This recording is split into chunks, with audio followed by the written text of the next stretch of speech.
to Episode 8 of Masters of the Forge. In the studio today, we have Camille. Hola. And Snorre. Hey! And me, Adam.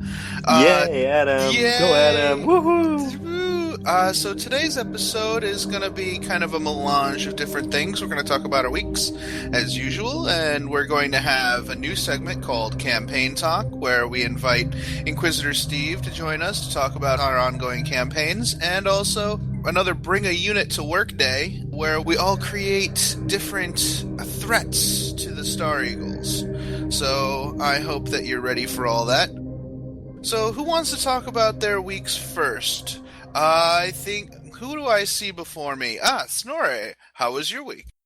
So, you're starting with me again? Well, Yeah. win. You're the winner. You're always winning. Yeah, I guess so. Let's see, what has happened this last couple of weeks?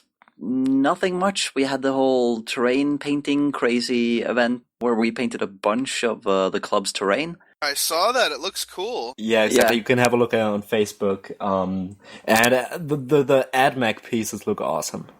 Yeah, we actually used a lot of time to get that one looking good. That would be the Manufactorum building, the one with all the Mechanicum symbols on it. So much for red paints faster, huh? Yeah, because red does not paint faster, at least until you do some proper groundwork. Because we tried doing the red straight onto the black undercoat, turned out like brownish orange. So we tried a second layer of an even brighter red on top, but still didn't look red. So we just took that orange base and then we sprayed like a dusting of white primer on top of it. Not so much that it actually covers everything, but just enough that it kind of lightens up the color a bit. And then we sprayed the brighter red on that. It's like the second red we used on top of that, and it turned out like really red. So that was awesome.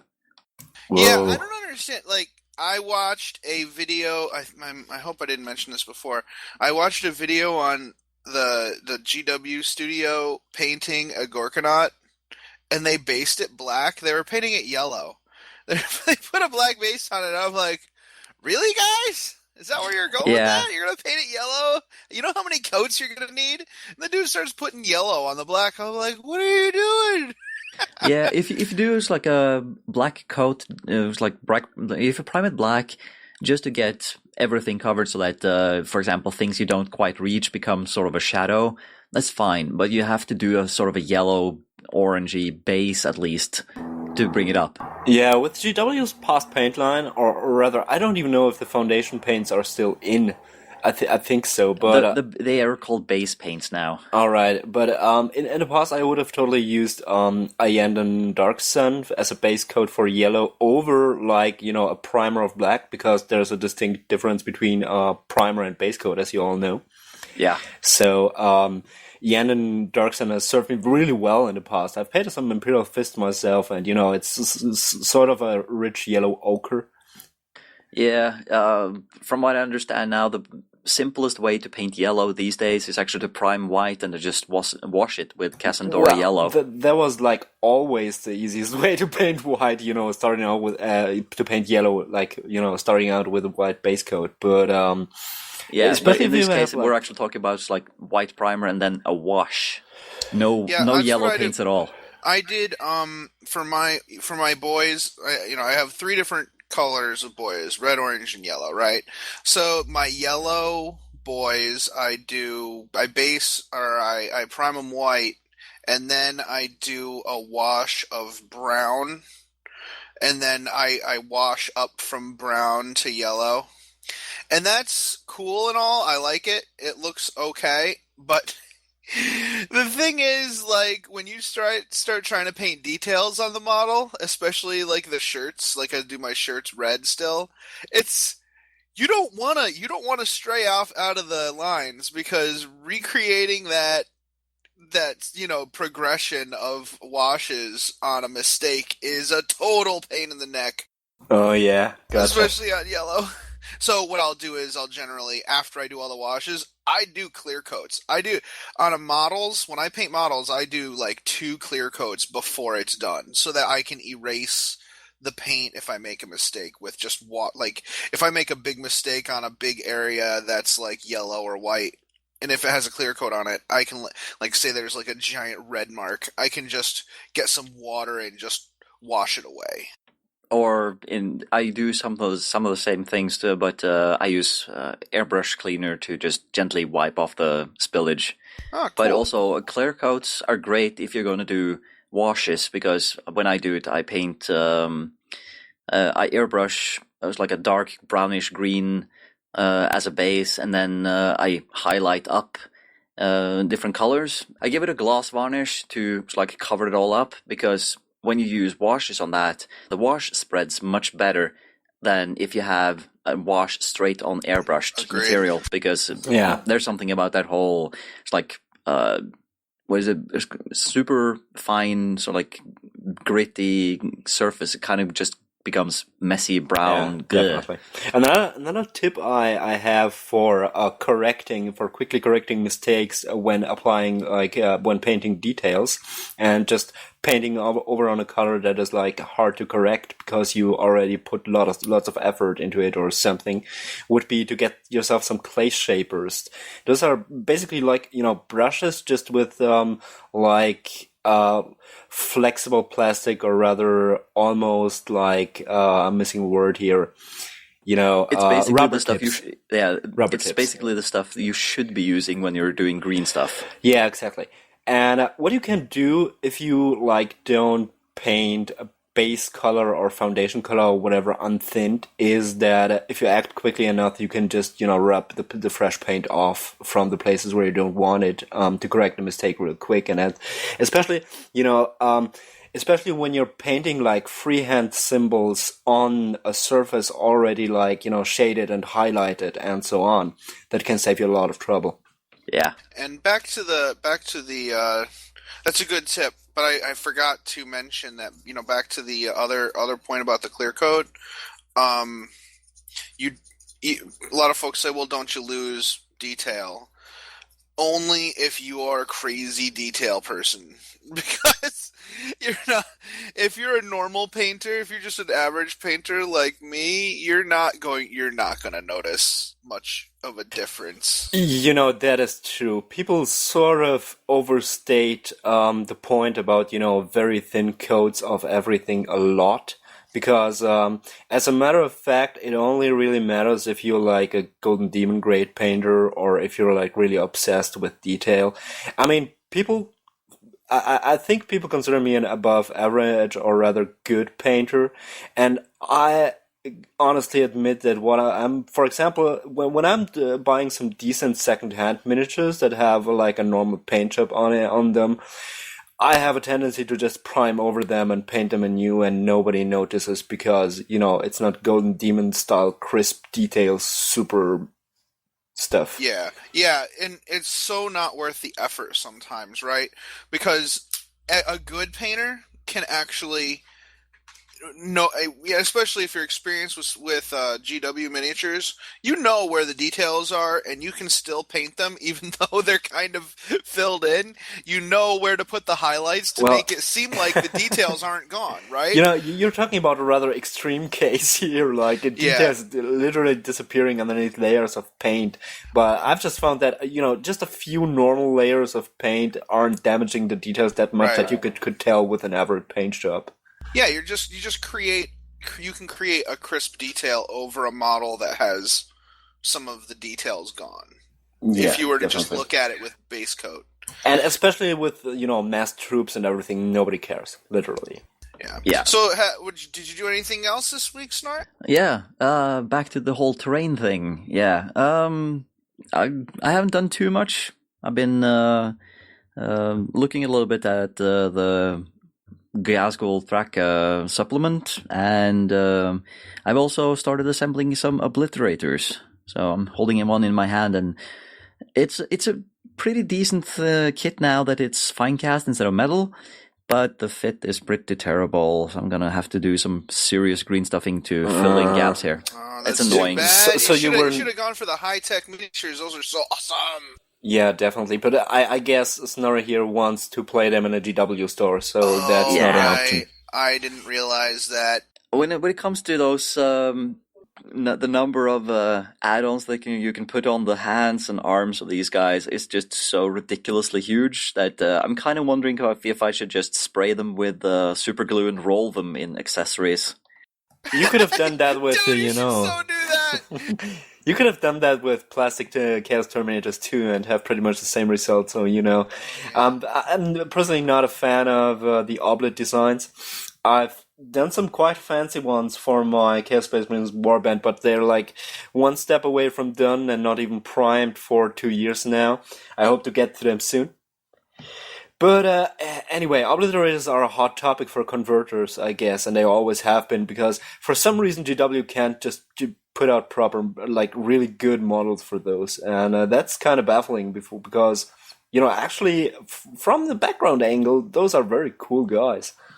Yeah, I think the model represents what they are quite well, but they look kind of dated.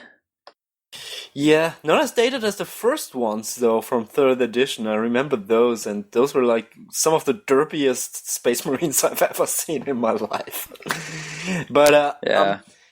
I just feel like the design is also like a bit lazy in terms of mixing the armor and all the excess flesh. It just, I don't know, it never felt like real convincing for me how this is a melding of man and machine. It just rather looked like, let's design a real huge Chaos Marine and lovelessly strap some flash over them and be done with it. But, taste this. Yeah.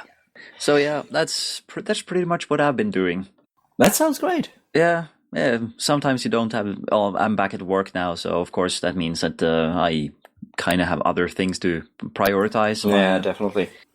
Now, whenever we sort of disappoint in the department of what we've done in the hobby and in gaming, during one of our podcasts, you also got to keep in mind that we're also doing Masters of the Forge, and at least for me, this takes up a noticeable chunk of my hobby time, and you just feel it after a while, Just to mention the fact that we're also sort of doing a 40k podcast here, which is sort of also hobby work.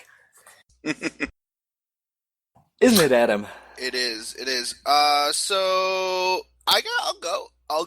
I'll bite. So in the last episode, I said I was taking 3 days off from work so I could work on the Titans. And you did. I definitely did. I got the first Titan is serviceable. It's got all its parts. It's all together. It just needs details. I need to put, plates on it and kind of like vents and piping, stuff to really make it come alive. The other Titan, I got everything done except for the gun barrels, and I haven't got the head made. However, the neck is on, and the leg plates need to be completed and attached. But that is actually a lot. I got a lot completed, even given the fact that I did have a day going to a tournament, and I did go to Monday Night Gaming. So there's that. I'm really happy to have some effort on that front. Yeah, you really made some progress. Thanks. So I did that. As I said, that Saturday I went to the team tournament up in Queensbury at Dirty Goblin Games with my friend John, who's visiting. He and I decided, he's like, just give me a list. So I gave him 1 unit. It's a 2,000 point tournament. I gave him 1 unit. I took the Green Tide formation out of the Gazgul supplement and gave it to him. He had 121 orcs in 1 unit, which is really funny. So it's basically 10 units of orcs in any kind of combination that you want. So we had, I had like 8 knobs or 7 or 8 knobs in there with some power claws and Some of them were shooters, and some of them... It was all based on what models I had at hand for that. And it all gets led by a war boss. You put a war boss in there, so I put war boss Wagon Krumpa in there, who's just my war boss without mega armor, because we wanted that unit to run. And I put a Pain Boy in my list, and you're allowed to mix and match models as long as you're Battle Brothers. So I put the Pain Boy in with the Green Tide, which gives it 5+ Feel No Pain. There were also some Ard Boys in there. About 30 of them were Ard Boys, and we spread those out. My list was inconsequential. I brought some heavy weapons. I brought a battle wagon, some looted. I just brought a melange of things, so that I said that's the second melange I used in this podcast so far. It's very good. Hey, Adam, at least we're not warping space so far. Yeah, we haven't warped any space. That's good. So, the main thing that I want to talk about is the use of the Green Tide. I actually thought at 2,000 points, it was worth it, because you would think that it would be tough to get stuck in, because you have to multi-assault to make it useful. And the unit doesn't have the ability to kind of mitigate any of the disordered charge, so you're not swinging at strength 3. But there are so many of them that they just kind of overwhelm whatever toughness-based model there is. And you can put so many power claws in there, and so many knobs that are strength 4, that you can actually manage to deal with vehicles too. Sometimes the vehicles explode, which is fine. There's, 120 boys, so who cares? The only thing I could see being a problem are models with hit and run, and that's where you definitely have to try getting the multi-assault in and going after a unit without hit and run as well as the hit and run units. But I think it was a lot of fun. We had 2 really fun games. One game which shall be purged by the Inquisition for all eternity. And that it was a good time. It was a good time. We didn't win this tournament, so it was good. It was good to let somebody else win for once. Sounds like a good time. Yeah. Awesome. I had another game against my buddy Curtis. I asked him for a good game. He's one of the players at our store who's pretty good at the game, and he also has beautifully painted miniatures. So it's really good. I like to play him quite a bit, and I wanted to try out the new orcs. So against Curtis, I used the Blitz Brigade formation from the Gazgul supplement. That is awesome! 5 battle wagons with scout. So rad. I can't even take it. I can't handle how rad it is.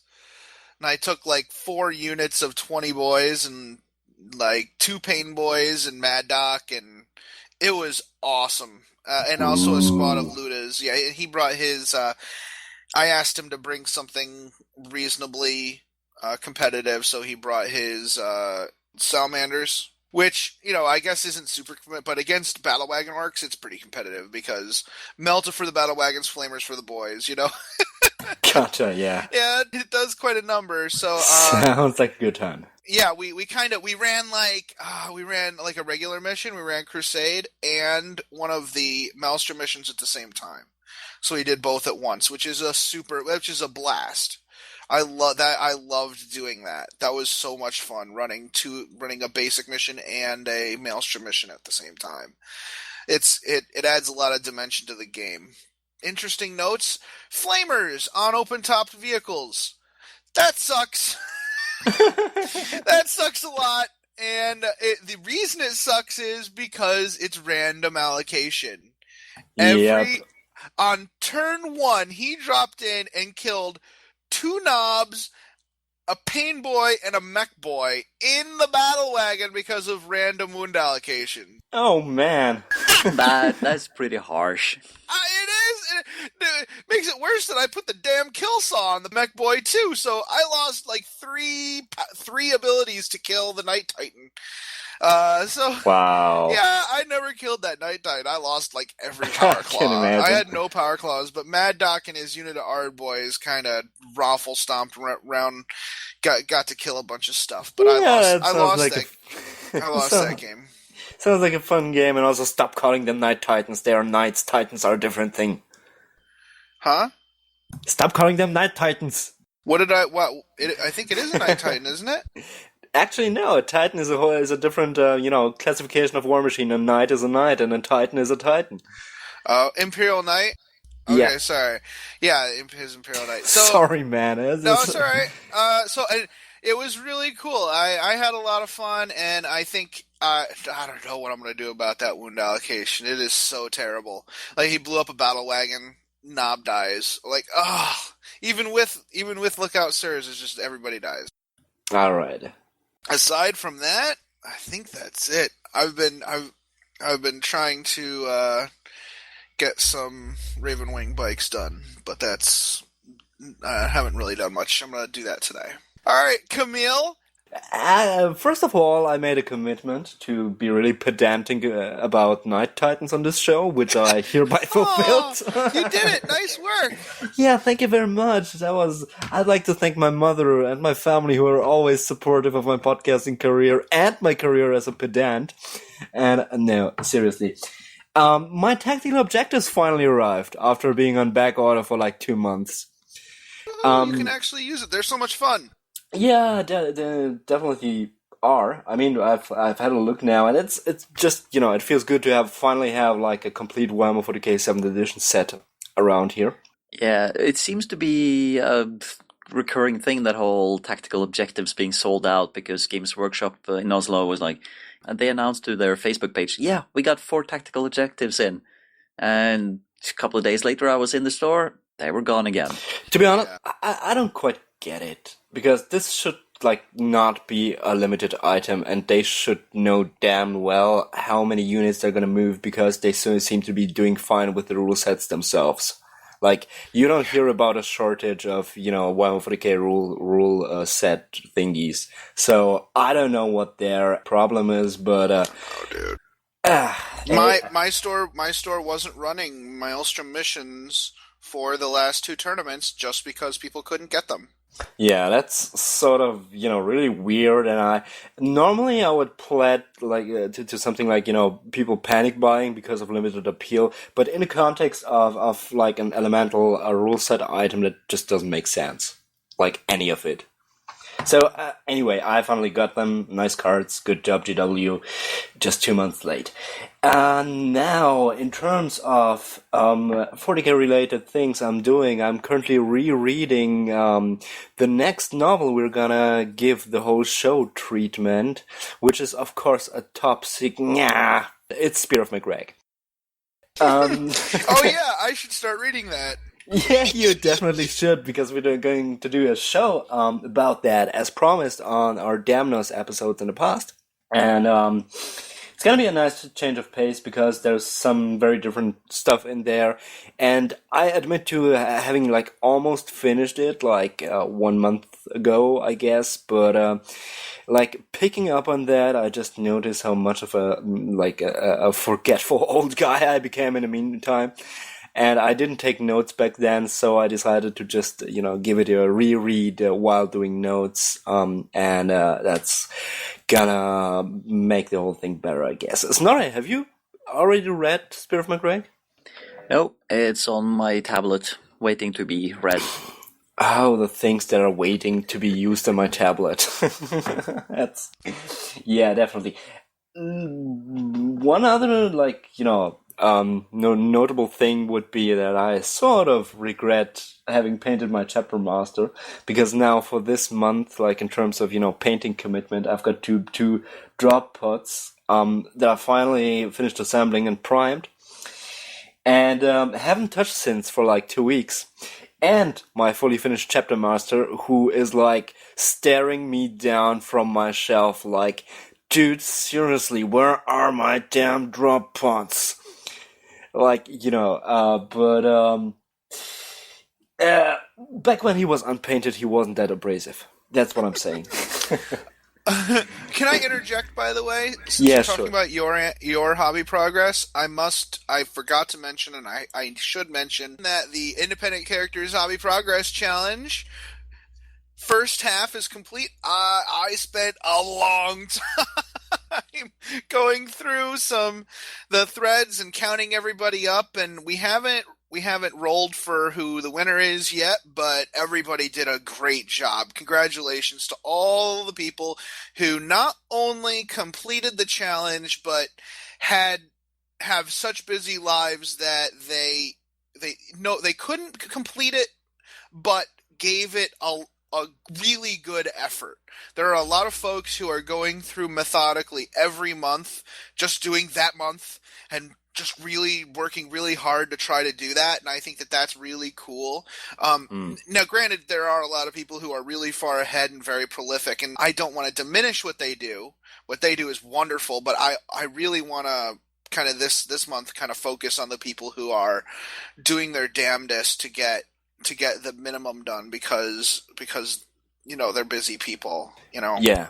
Kudos to the independent characters headed by Carl in general for making this a yearly thing, because I think this is one of the greatest things happening in our international hobbies internet scene. Like, above all, it actually gets people more involved in the hobby and helps them with an aspect that can take a lot of work and motivation, and it does so wonderfully. Like, it's growing from year to year, and it's just a great event, and I love participating in it. Right. Yeah, no, I love it. And I don't want to sound like I'm complaining when I say I spent a lot of time on it, because it's worth it. It's the least I can do. I really wanted to help out because it's something that I think is very worthwhile in the community, and it really helps bring people together. It's such a boon to the whole community in general that this exists, and I hope it goes on for quite some time, for as long as Carl can handle, as long as Carl feels like he can do it. I'll keep doing it. I'll keep helping as long as it exists, because I think it's totally worth it. As long as he provides the space, I'm pretty sure people will help him do this. Yeah, absolutely. I also think that even if he, just at some point can't keep on doing what he's doing anymore, people will just strap him to some kind of life-supporting device, maybe in the shape of a throne or something similar for the next, 38,000 years to come. All hail Carl. All right, sorry I interrupted you there, Camille, but I didn't want to forget that. No problem. There's things that ought to be said, and also I'm sort of glad that you're blowing up my pathetic "what's going on in my life" segment, which is always a nice touch. So, moving on, I'm actually pretty much finished. I'm currently, as far as my hobby life goes, there's another interesting thing going on where I'm trying to hook my girlfriend with painting. Because she actually did that, did similar things in the past, and also I think 10 years or so ago she painted her lazy little brother's confrontation minis, because he wouldn't, and she had fun doing that. And back then we were young and had time. Confrontation is so beautiful. Yeah, they had great miniatures, didn't they? Yeah, we used them for PCs in our D&D game, and we bought them for our PCs. They were the really nice miniatures back then. Speaking of other game systems, it's confession time. Oh, Big God. Jim was really happy when I told him that I kind of purchased a whole bunch of Warzone Mutant Chronicle stuff. Nice. Yeah, welcome to Warzone Radio. In the future, we were mostly... that's the other project that's going to happen. Adam and I, we have our Godzilla podcast, so we're up to, 652 episodes now? So, we're pumping them out quite regularly, and I think I might have a way to get into Jason's He-Man LARP podcast, and then, of course... Wait, what the F? I wasn't invited? I'll talk to Jason about that. Yeah, talk to him about that. I am enraged. That's okay. You guys have your little side projects. I've got my PG-25 My Little Pony fan cast. It's all right. PG-25. Because No, because we're counting, pony years, like, not human years. We should get into the show. I should warn everyone that there's a little voice acting going on in the second segment. A bit of it. Just a bit of it. I don't know what you're talking about. There's no voice acting. These are actually the voices of the characters being harnessed through the souls of these mortals. Yeah. Adam saw that I put a little bit of dialogue into my my story. It was like, oh, me, I want to read this, me. Like, curiously enough, Adam is not doing his, Greater Demon of Tzeentch voice around Inquisitor Steve. I wonder why that is. I don't know why that would be. I don't know. I'm not scared. I'm scared. Alright. So, that was pretty much my very derailed segment on my personal hobby progress. We're having That's a good okay. time. Camille, your derailed segment? Yeah. Come on, seriously. How that Mechanicum building, that kind of turned into a whole big rabbit hole. Let's just say that the off-topic space shuttle left the orbit. It did. Oh, but I love it. We're having fun. It seems that way. Next segments, as Adam announced, would be another way we would like to present you how you can enrich your lore experience on your 40k tabletop. Not by, I also played in a Star Trek Attack Wing tournament, which I lost handily. Nobody wants to hear that. Literally nobody in the world cares about Star Trek Attack Wing. Yeah, I bought the new Enterprise A refit. What did I just say? Okay. I'm sorry, sir. No, I lost track. Moving on to the next segment. We'll be right back. We'll be right back.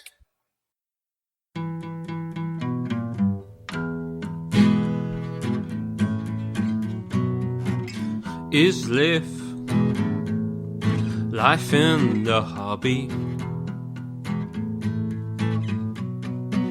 Is LitH life in the hobby?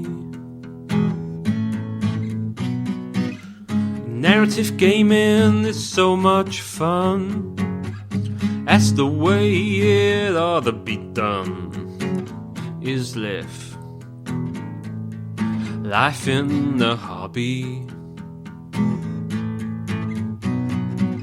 Is LitH.blogspot.com.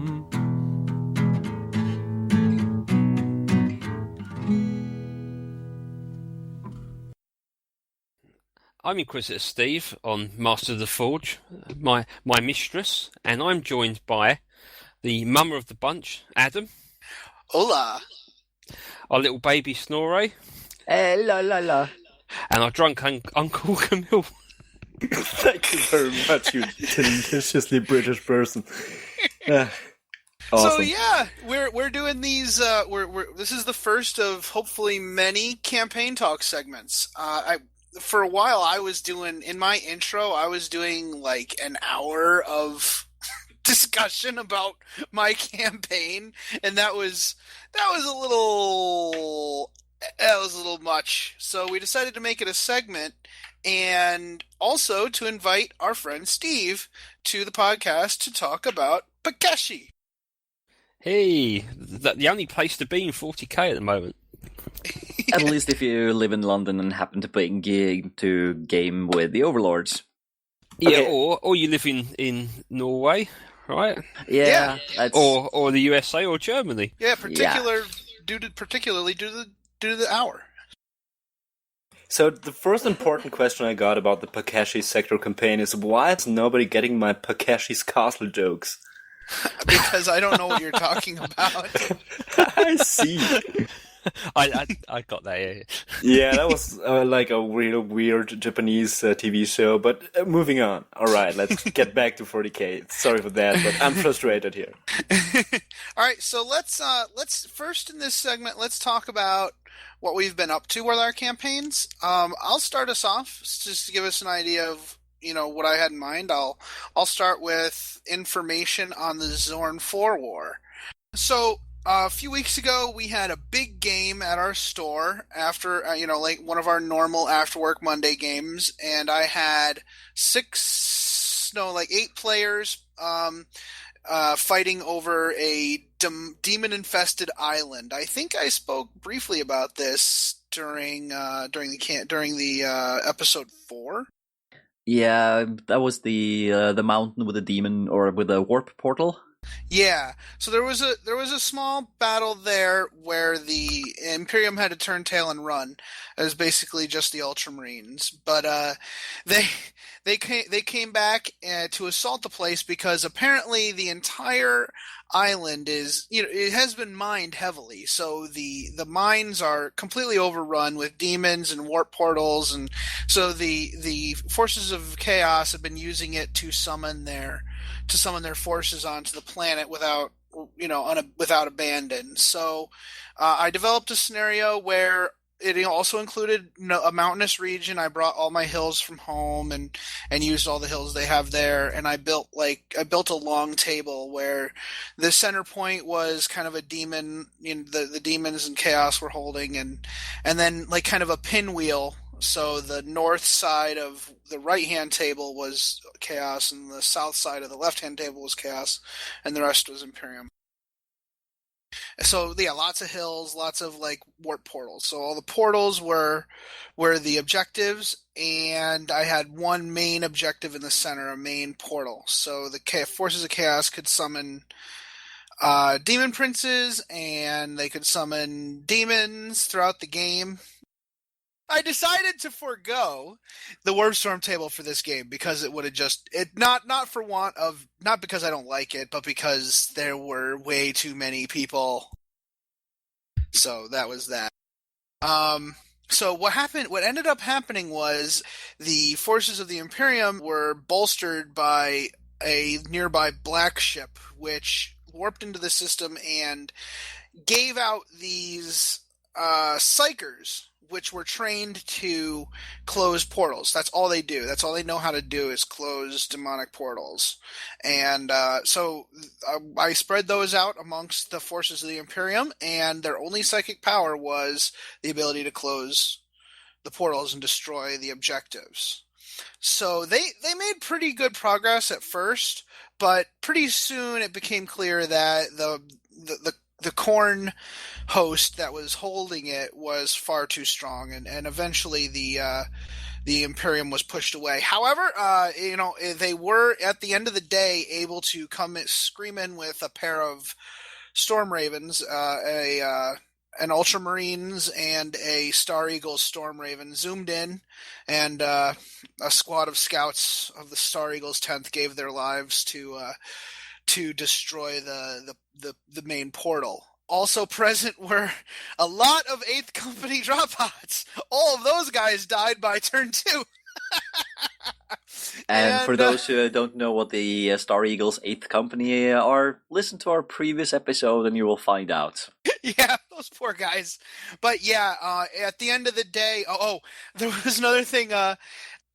I set it up so that it was just a full 10 victory points if the forces of chaos could actually summon one of their super big demons. What are they called? The super greater demons, like double dodecahedron double demons. It's just a greater demon.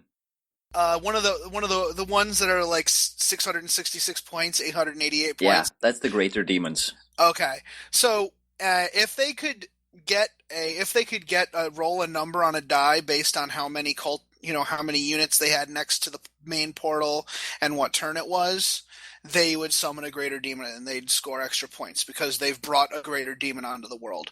But whichever god was represented most at the time of the summoning determined which demon was summoned. But they did fail to do that. Basically, there was like a session of the Congress. Pretty much, democracy, yeah. Demon democracy in action. Demon democracy. Yeah, but one of the interesting things, though, was that normally Tzeentch has been orchestrating a lot of this. Ahriman himself, or insert neutral or Ahriman-like character here. And they were strangely not present at this event. So that was interesting. So even though a lot of the portals were destroyed, the Imperial forces were pushed back, so the demons took that island. And since they had to commit so many resources, the Imperium lost their small foothold on the Orc world as well. I can only imagine the drama when, the few and the proud returning Imperial forces learn of 7th edition demonology rules.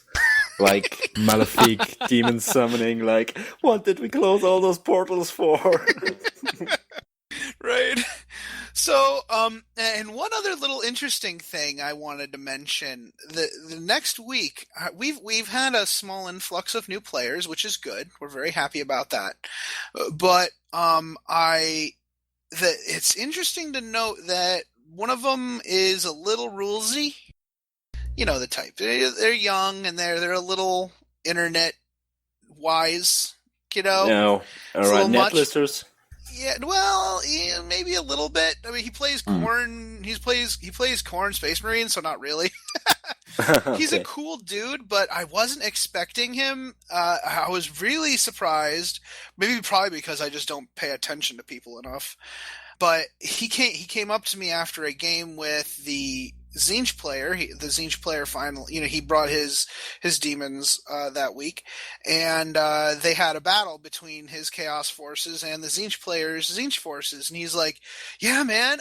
The story for today was my Khorne Space Marines were super pissed off at the Tzeentch for not showing up to the battle." And he started talking to me about his battle. I'm like, "This is great." Oh, so he actually had a backstory made up. I was hoping it would have, Beautiful. It's like working. Wow. Yeah. So by the way, are people in your gaming circles aware of the show? Yeah, they're aware. A lot of them don't really listen to a lot of podcasts, and I don't push it. You know what I'm saying? I don't want to.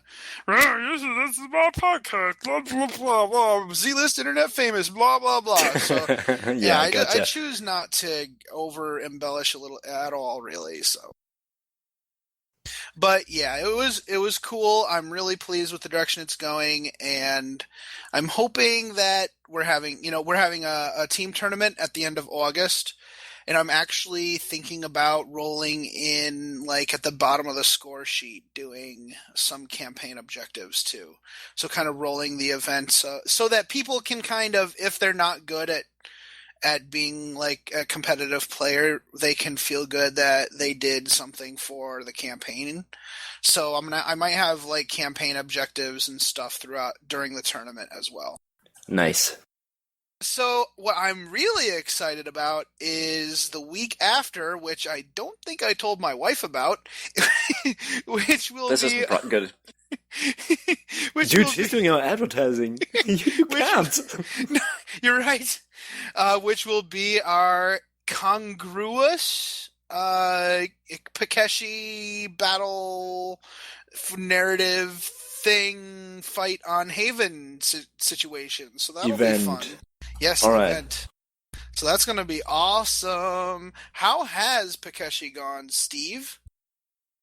It's been interesting. The first fight we had, I mentioned before, the Imperium got a real kick in. Then they kind of gave them a left hook and knocked the demons down a touch. But what I'm kind of doing at the moment is I like the idea that the constant war scenario, which is what makes 40k so great. No one gets time to have a breather, and at the moment I've now got orcs in my face,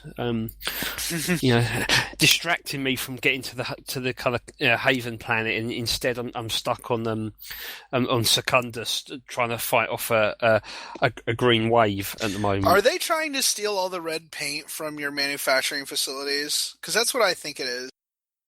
I actually think that's exactly what it is. I heard that they had a job lot of, like, the Mechanicum had a job lot of red paint shipped in, and they were storing it there. And I thought that'd be handy. So it's I'm kind of at the moment I'm really excited about the main event in September, but I'm playing the kind of like smaller little kind of stocking filler games to that still have a lot of depth and are great fun, and and in some way might sort of shape the outcome a little bit. Cool, that's awesome. Yeah, I was wondering because we do have 2 orc players myself, but I'll probably actually end up using Star Eagles. But for the battle at the Manufactorum, we might have an orc player. So I was going to ask you for a little help story wise as far as what could go where and what can show up to the fight. But we could probably, so like could we have some orcs there or? Yeah, I could definitely see orcs at the Manufactorum.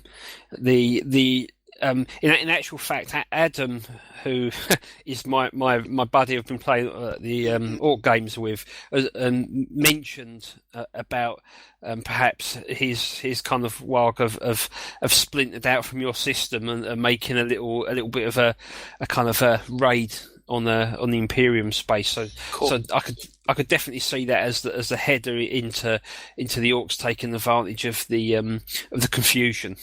Nice. So, did you see? Oh, yeah, you did. I made a post about my orc warlord for the Pikeshi sector. He is gonna be awesome. He is a big mech on a shock attack gun with a rocket engine on the back of it. Yeah, that was a jet bike. Yeah, that was. I saw the picture. That was pretty cool. It is so ridiculous. I don't even care. It is the most ridiculous thing I've ever seen. And he's just going to fly around shooting shock attack gun at people, assaulting them, not even caring if he's like 2 inches from the blast. Whatever. Hey, I might drop a grenade of super black death. I don't care. Being too close to shock attack gun hits might be like his prime method of locomotion. Maybe. It's got like a little like intake vent on the bottom where he just sucks in grots and people and uses them for ammunition and fuel. Kind of like Mr. What do they call? What is it in Back to the Future? Mr. Fusion. Doc Brown? No, they have Mr. Fusion on the on the DeLorean. Oh, gotcha. Yeah, it's been a while with Back in the Future for me. But by the way, I'm just realizing just how green this shock attack gun is, and now that I'm pronouncing it, obviously it is green. They're orcs, but using like people as ammunition and along the way, that's just real eco-friendly. I can only commend you on that. So, anything else going on Pikeshi and on Haven, Steve? I think the main thing at the moment is there's a sister recruiting process. So far, they've only managed to get 5 sisters ready for battle. No. So they haven't got much time left. So they need to go on the drive and steal orphans. They should be stealing orphans and give them special grow up quickly juice so that they can get fit for battle pretty quick. I think that's what's going to have to happen. Steve, they had a long flight. They're more well traveled than I am. That's for sure. There you go. You see, just weary and wary, and they're just kind of biding their time. They don't want to kind of peak too early. That's what it is. They're professionals, right? Professionals. Yeah, that's cool. So Snorre, tell us about what you're going to be doing. Well, in our group, we're not actually playing any campaigns right at this moment, but let's take, for example, the Chaos versus Chaos games, game that I played, let's see, a month and a half or so ago, was my Death Guard versus one of the other guys, what was it, Iron Hands, Nurgled Iron Hands. So he's kind of like gone from one legion and they've kind of fallen towards more Plague Marines, which he kind of likes more. And it was such a fun game that I kind of wanted to commit it to history.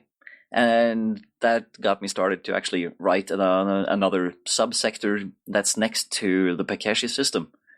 So I just started listing up a couple of planets, thinking about what kind of ecosystem they have. It's like, okay, so ice worlds, so like regular planets, the kind of way or the kind of type we're on right now, and desert planets, planets that are completely void of air, life, anything. And I was just talking to Jason about it a little bit, and hopefully we're going to sit down and hammer out some more plans, because he wants to put his what's his chapter called again? The Warhawks?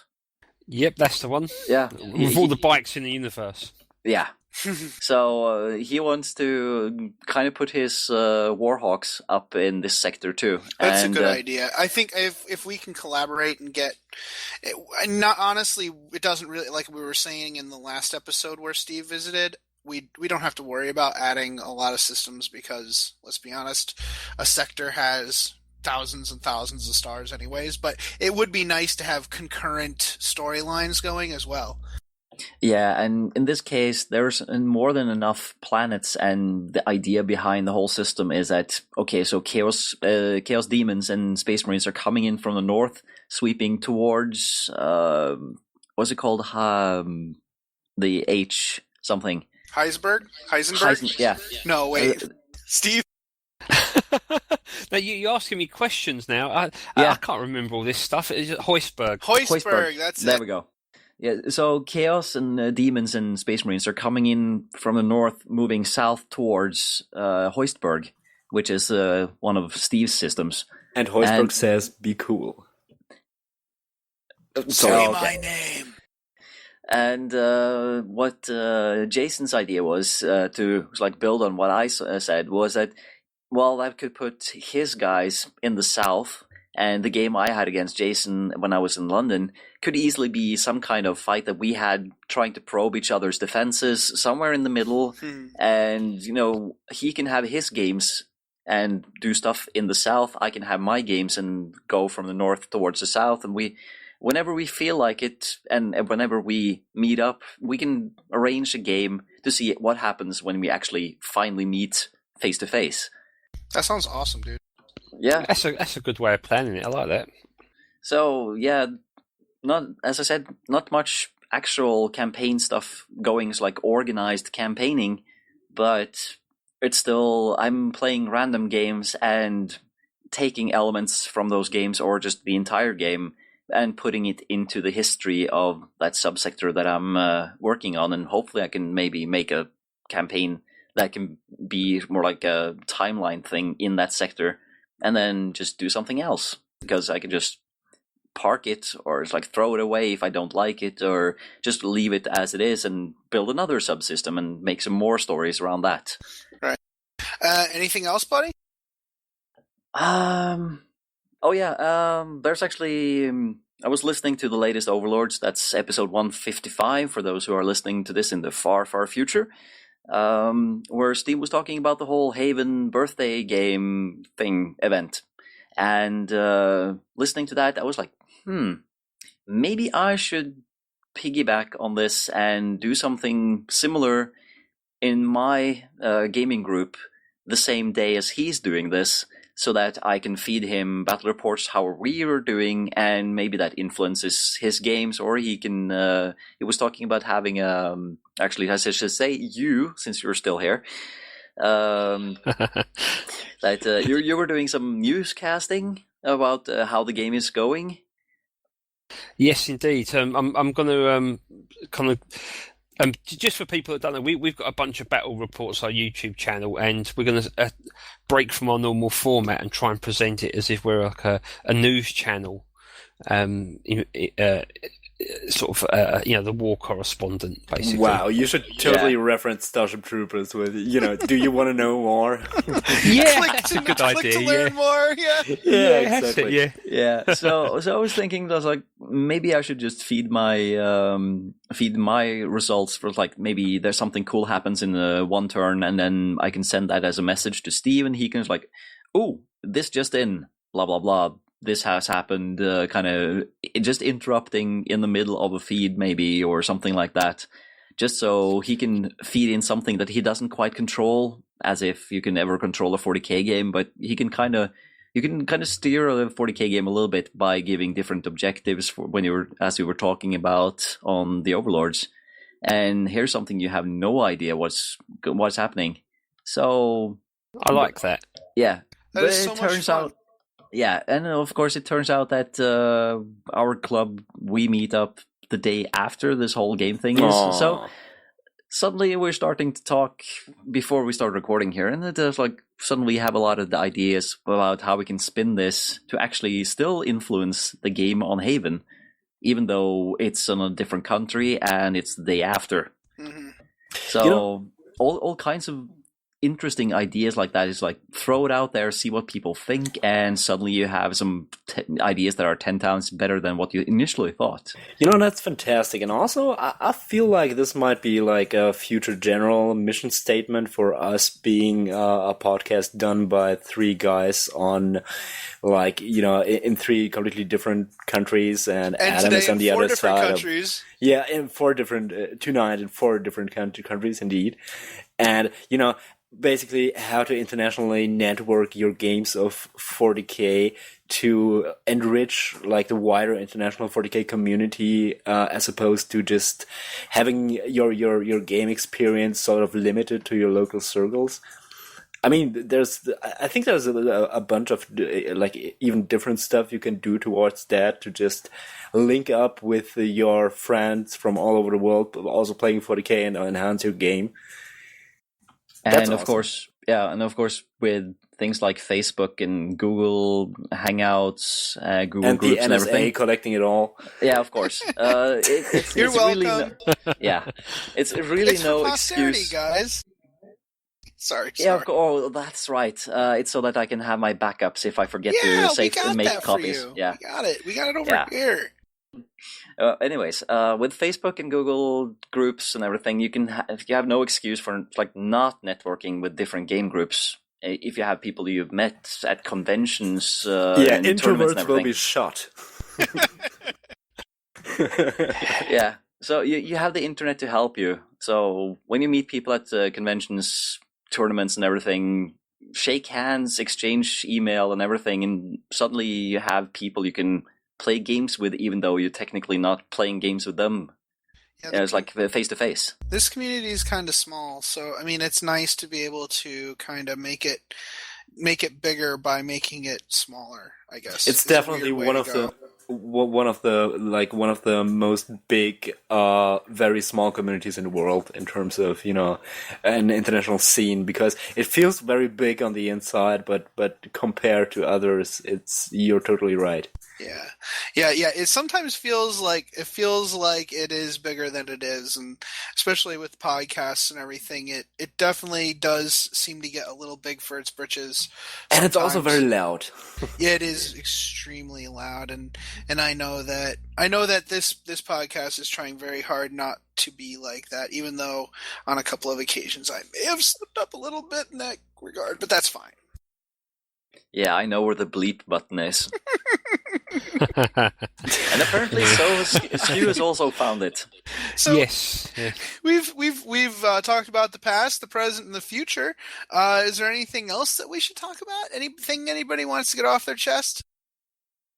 Can I just mention the idea we were thinking of how we can kind of link up? Sure. So the idea behind this is that the main body of Haven is going to be under attack, right? And I want to kind of produce a sort of sliding scale victory chart to define what the outcome was. Kind of like a minor victory, a crushing victory, a God, you wipe me off the board victory type of scale. So what I was kind of hoping is that whether the shrine gets desecrated or not is one issue to put to one side, but whether Haven remains in Imperial hands is the key point, right? Because you can reconsecrate the ground, you might have to kind of leave the planet and try and recapture it, or just write it off, or whatever. Or the enemy captures the chapel, but the rest of it is held by the Imperium, like the Administratum, and the chapel becomes like Castle Grayskull. or something. Yeah, exactly. Yeah. So we've got all these kind of potential outcomes, and what I'm hoping is for gaming groups that are a little bit too far away from East London to be able to come and make it in person. I'm hoping that if I can get this kind of defined, or you define it however you want, I'd love it if different gaming groups sent in results that says, this is the gaming group from Norway, and we've got a crushing victory for the Chaos, and then okay, so that kind of puts the overall result slightly towards Chaos, and then the kind of German results come in and the US results come in, and it's minor victories for the Imperium, and that kind of puts the swingometer back a little bit. So I'd like to think that anyone who wants to contribute, all they've got to do is play some games and just send me how they judged the day went. And that way I can, at the end of a couple of weeks, perhaps get the kind of final result as the to see what happens in the next phase of the story. Yeah, I like that. And I like it more than just a lot of the time when we do these campaigns, and this is something that I learned from doing the Zorn 4 campaign, is when you try to have too much of a mathematical result, it does not lend itself to telling the story. And I'm not saying like just to be arbitrary, but when it comes to writing stories, and GMing, you almost want a little bit of arbitrary stuff in there, because certain things make a little bit more sense, and I hate to say it, but certain battles should mean a little bit more than others too. Yeah, and like I said, like GMing as in role play games, if you have an idea, the result that the players contributed to doesn't end up being exactly what you thought, and it kind of screws them over if you say that, well, everything you did just doesn't matter because this is a story, then they're going to feel cheated. Yeah, you don't want to do that, no. Yeah, and as you also said, if you do this mathematically, then if you have the right kind of player, they will find out exactly how to cheat the system, and you're stuck with a completely different result. Right, and it's not like a bad thing that they try to do that either. It's like, oh, he must have intended for this to be this way, or else why else would it be this way, right? So, like I said, it's better to just let the game play out.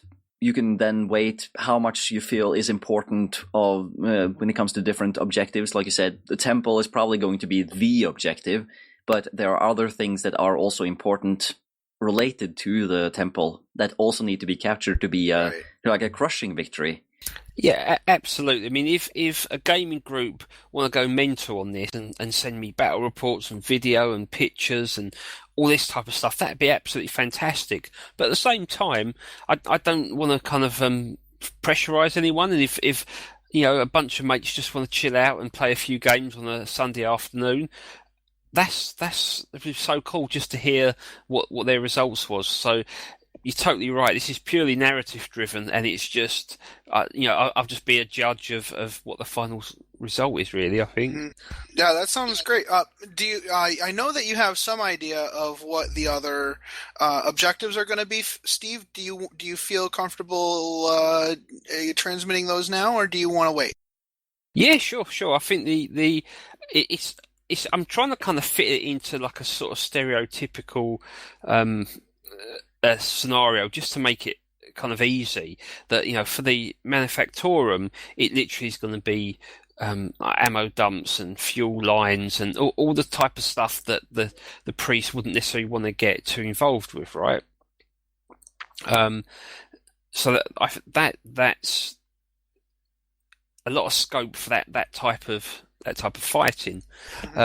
The Haven City itself, which is the kind of like the civilian side of it, is where the cathedral is. But there's also the religious capital as well, and there you're going to have untold shrines and churches, and more cathedrals and abbeys. So there's churches on the churches. Churches on the church with a church inside, and then a crypt underneath that with a temple. And the idea is that it just gives more scope for that kind of religious feel as well. So it's I've got nothing set in stone, and I kind of want people to use their imagination, because they might have an awesome piece of scenery that would just work so well in in the Manufactorum, and that would be a cool way to play the game. Yeah, the thing I was hoping I can convince my group to do is simply, since we're playing the day after, say that, okay, the Imperium wins a crushing victory in the Haven game in London, and we're doing minor victory for Chaos at our group. Then maybe that's the fleeing Chaos people trying to do some damage while they're, as it's like licking their wounds, just rolling and trying to do something so that they don't feel that the trip was completely wasted. Or if it's a victory for the same side in both games, then maybe it's the, say, Imperial forces mopping up the resistance from those last pockets of Chaos forces around the place or in planets around Haven. So there's all kinds of possibilities you can do there if you want to build on this. Yeah, I think maybe having your group do like the Scorched Earth, scenarios after the main event would be not only narrative but also really fun to actually use the results that come out of the day of and further build on the it's kind of like the people who actually read the Silmarillion after reading the Lord of the Rings. Lots of nice little nuggets of information. I have yet to read Silmarillion. It's so good and so bad. It's like reading a textbook, but the best textbook that you've ever read. And it's written by one particular person in like 10 different stages of his life. So one part he's written at when he was 20, one part when he was 50, one part in between at 30. It's just, I don't know, it's partially, it's just, you gotta divorce yourself from the idea that it's like one coherent book. Kind of like the book that it's supposed to be like, it's supposed to represent. But I won't go into that right now. So I was just going to say, sort of in a psalmic way almost. But anyways, yeah, I think we're gonna have a good time. Like I was hinting at earlier, my group is gonna be attacking whichever group is going to be going after the Manufactorum. So my group is going to be hurriedly painting and fixing all of our Mechanicum-ish terrain. We've got a bunch of pipelines and canisters and containers that we have from Armorcast from back in the day. So, and I have tons of the red painted. We have tons of red painted Mechanicum ruins, and I also have a bunch of cool tanks, like liquid tanks, like chemical tanks, that I have in my own collection. So yeah, make sure to apply red paint to your faces and stuff as war paint. It makes you work faster. If you have so much of it, you can. Yeah, Adam, just leave your wife's lipstick alone. Yeah, she's not really a lipstick. She's not really a lipstick kind of lady. She's a black paint under your eyes kind of lady. She's knows more about baseball than you kind of lady, as we figured out by now. It's true. All right, good. Does anybody have anything else they want to add? I'm good, man. Great. I declare this very first campaign talk, a success. Dallas-Fort Worth Nerd Night is a community organization that throws tabletop gaming parties for charity. We believe tabletop gamers are uniquely qualified to build better local communities because of the types of relationships built while gaming. If you'd like to learn more about how you can play games and help people with Dallas-Fort Worth Nerd Night, check out www.dfwnn.org. Thanks.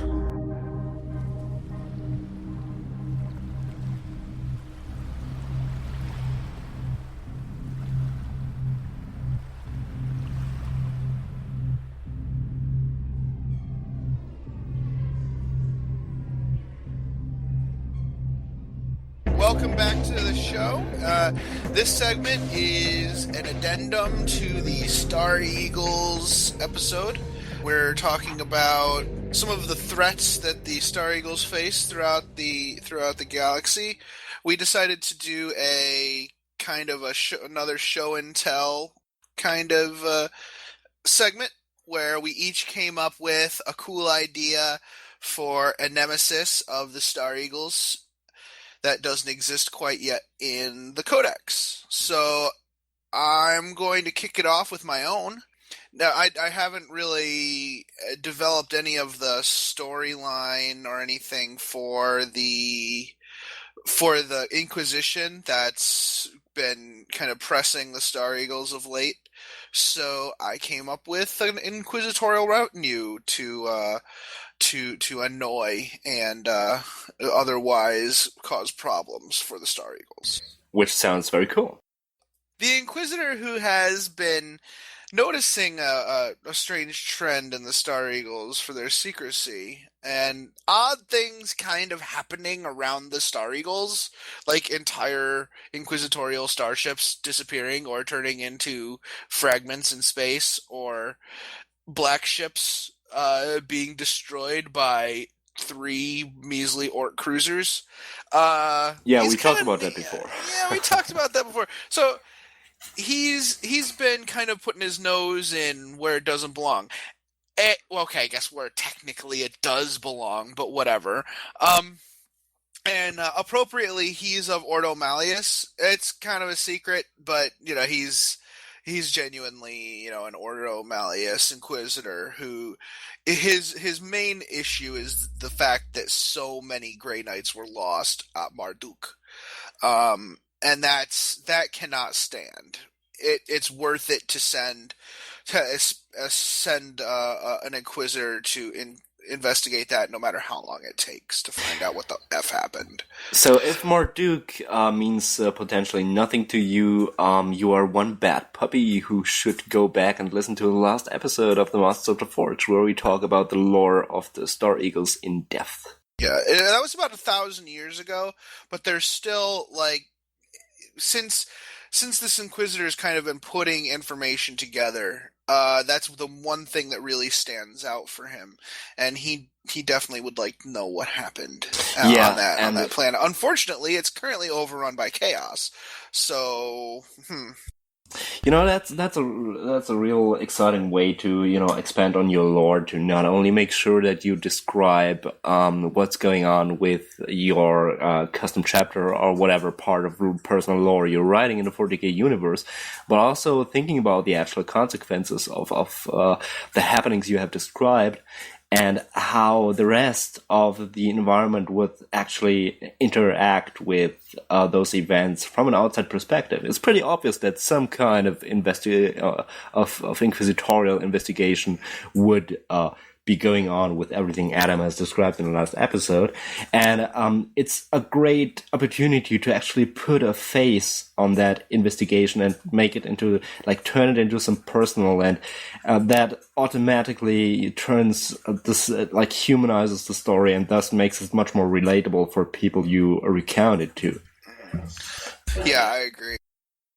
So he's been investigating the Star Eagles for quite some time, but the problem is that pretty much every system in the region pretty much owes their security and their current state of not being invaded by orcs or chaos to the Star Eagles. So it's really, really tough to get anyone to speak ill of the Star Eagles, even under if put to the question. Yeah, so, even with the inquisitorial decree, loyalty, survival in the 41st millennium, and so on. Mm-hmm. So there are 3 Inquisitors who have banded together. The main one is Inquisitor Baklavar. He takes the difficulty of his task as kind of a personal challenge. He's very motivated, he's very strong-willed, and he's just your usual Ordo Malleus Inquisitor.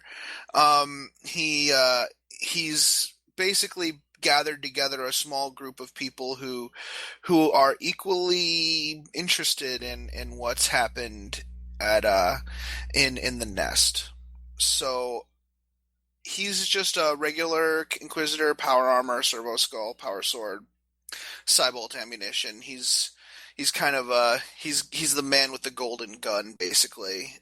I also gave him a cool special rule, personal objective. Inquisitor Baklava needs information on the Star Eagles, and capturing a leader alive should be what he needs to finally bring them to justice.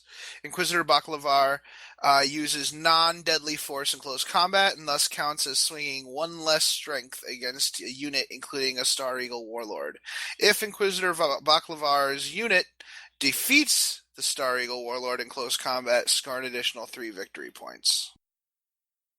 He's also gathered to him another Inquisitor, Inquisitor Hamea. She's a very young Inquisitor. Her actual Ordo is not quite what people think it is. She's been drawn to the nest after some rumors of some temporal variations that have been detected by Mechanicum scouts in the area. She is of Ordo Chronos. So she's actually here to figure out what the heck is going on in this region as far as some interesting temporal anomalies. And due to the fact that the sensor impressions are found on destroyed Chaos ships and Orc ships that the Star Eagles have destroyed, that's why she's here to investigate them. Now, I find it very exciting that you picked the Ordo Chronos of all things, because it's a very recent development in the 40k lore. I think the first time they were actually spoken about was Ahriman Exile, wasn't it? Have you listened to that one, or did you just pick that up from some other source? I got Ordo Chronos from the Inquisitorial Codex, Inquisition Codex. All right. Yeah, they were definitely mentioned in there. Oh, yeah, definitely. That was released after Ahriman Exile. Now I recall. Mm-hmm. For some reason, they're keeping that secret. Like nobody knows who the Ordo Chronos Inquisitors are. So I kind of had to the storyline has to kind of reflect that. Yeah. She's a Ordo Chronos Inquisitor. I think I used the Malleus Inquisitor again, because there isn't a Chronos Inquisitor in the book. She's a level 1 Psyker that picks divination, and she's got a Hell Rifle, which I think that's kind of a cool thing that makes sense. Kind of a sniper, doesn't really get into combat if she's fighting someone. The thing with Ordo Chronos not being, something playable on the battlefield, on the tabletop, is actually something we ought to fix at some point, don't you think? Yeah, it would be great if there was some kind of psychic ability that lets them use time. That would be awesome. Probably not too easy to implement on the table. It's like, okay, by the way, what you did in turn 2 didn't happen because I chronoed back to first turn and undid it. We chrono triggered that bad boy. Yeah. How about we just give her a psychic power where, when cast successfully, your opponent must stand perfectly still and not say a word while you go and get a drink? Her personal objective is, instead of using a normal power, Hamea may use a different power called Detect Temporal Activity, which is a level 1 malediction with an 18-inch range. If she successfully casts the power on at least one Star Eagle unit, score an additional victory point. If at least one of the Star Eagle's units are successfully affected by the power is a Kavuli Marine or Chapter Master Chui, score an additional 3 victory points, because those are the guys that are using the temporal warp distorter. Chronoporters. Yeah, the ones that look forward in time to see if they arrived by deep strike on target, and if they safely, and if they didn't arrive safely, they change the coordinates. Inquisitor Braxar is an Inquisitor that Baklavar met on Boros in Segmentum Obscurus a few years ago. He's a chubby guy, he's kind of a bookish type, but he is a Ordo Xenos Inquisitor who's been investigating some weird activity of the orcs.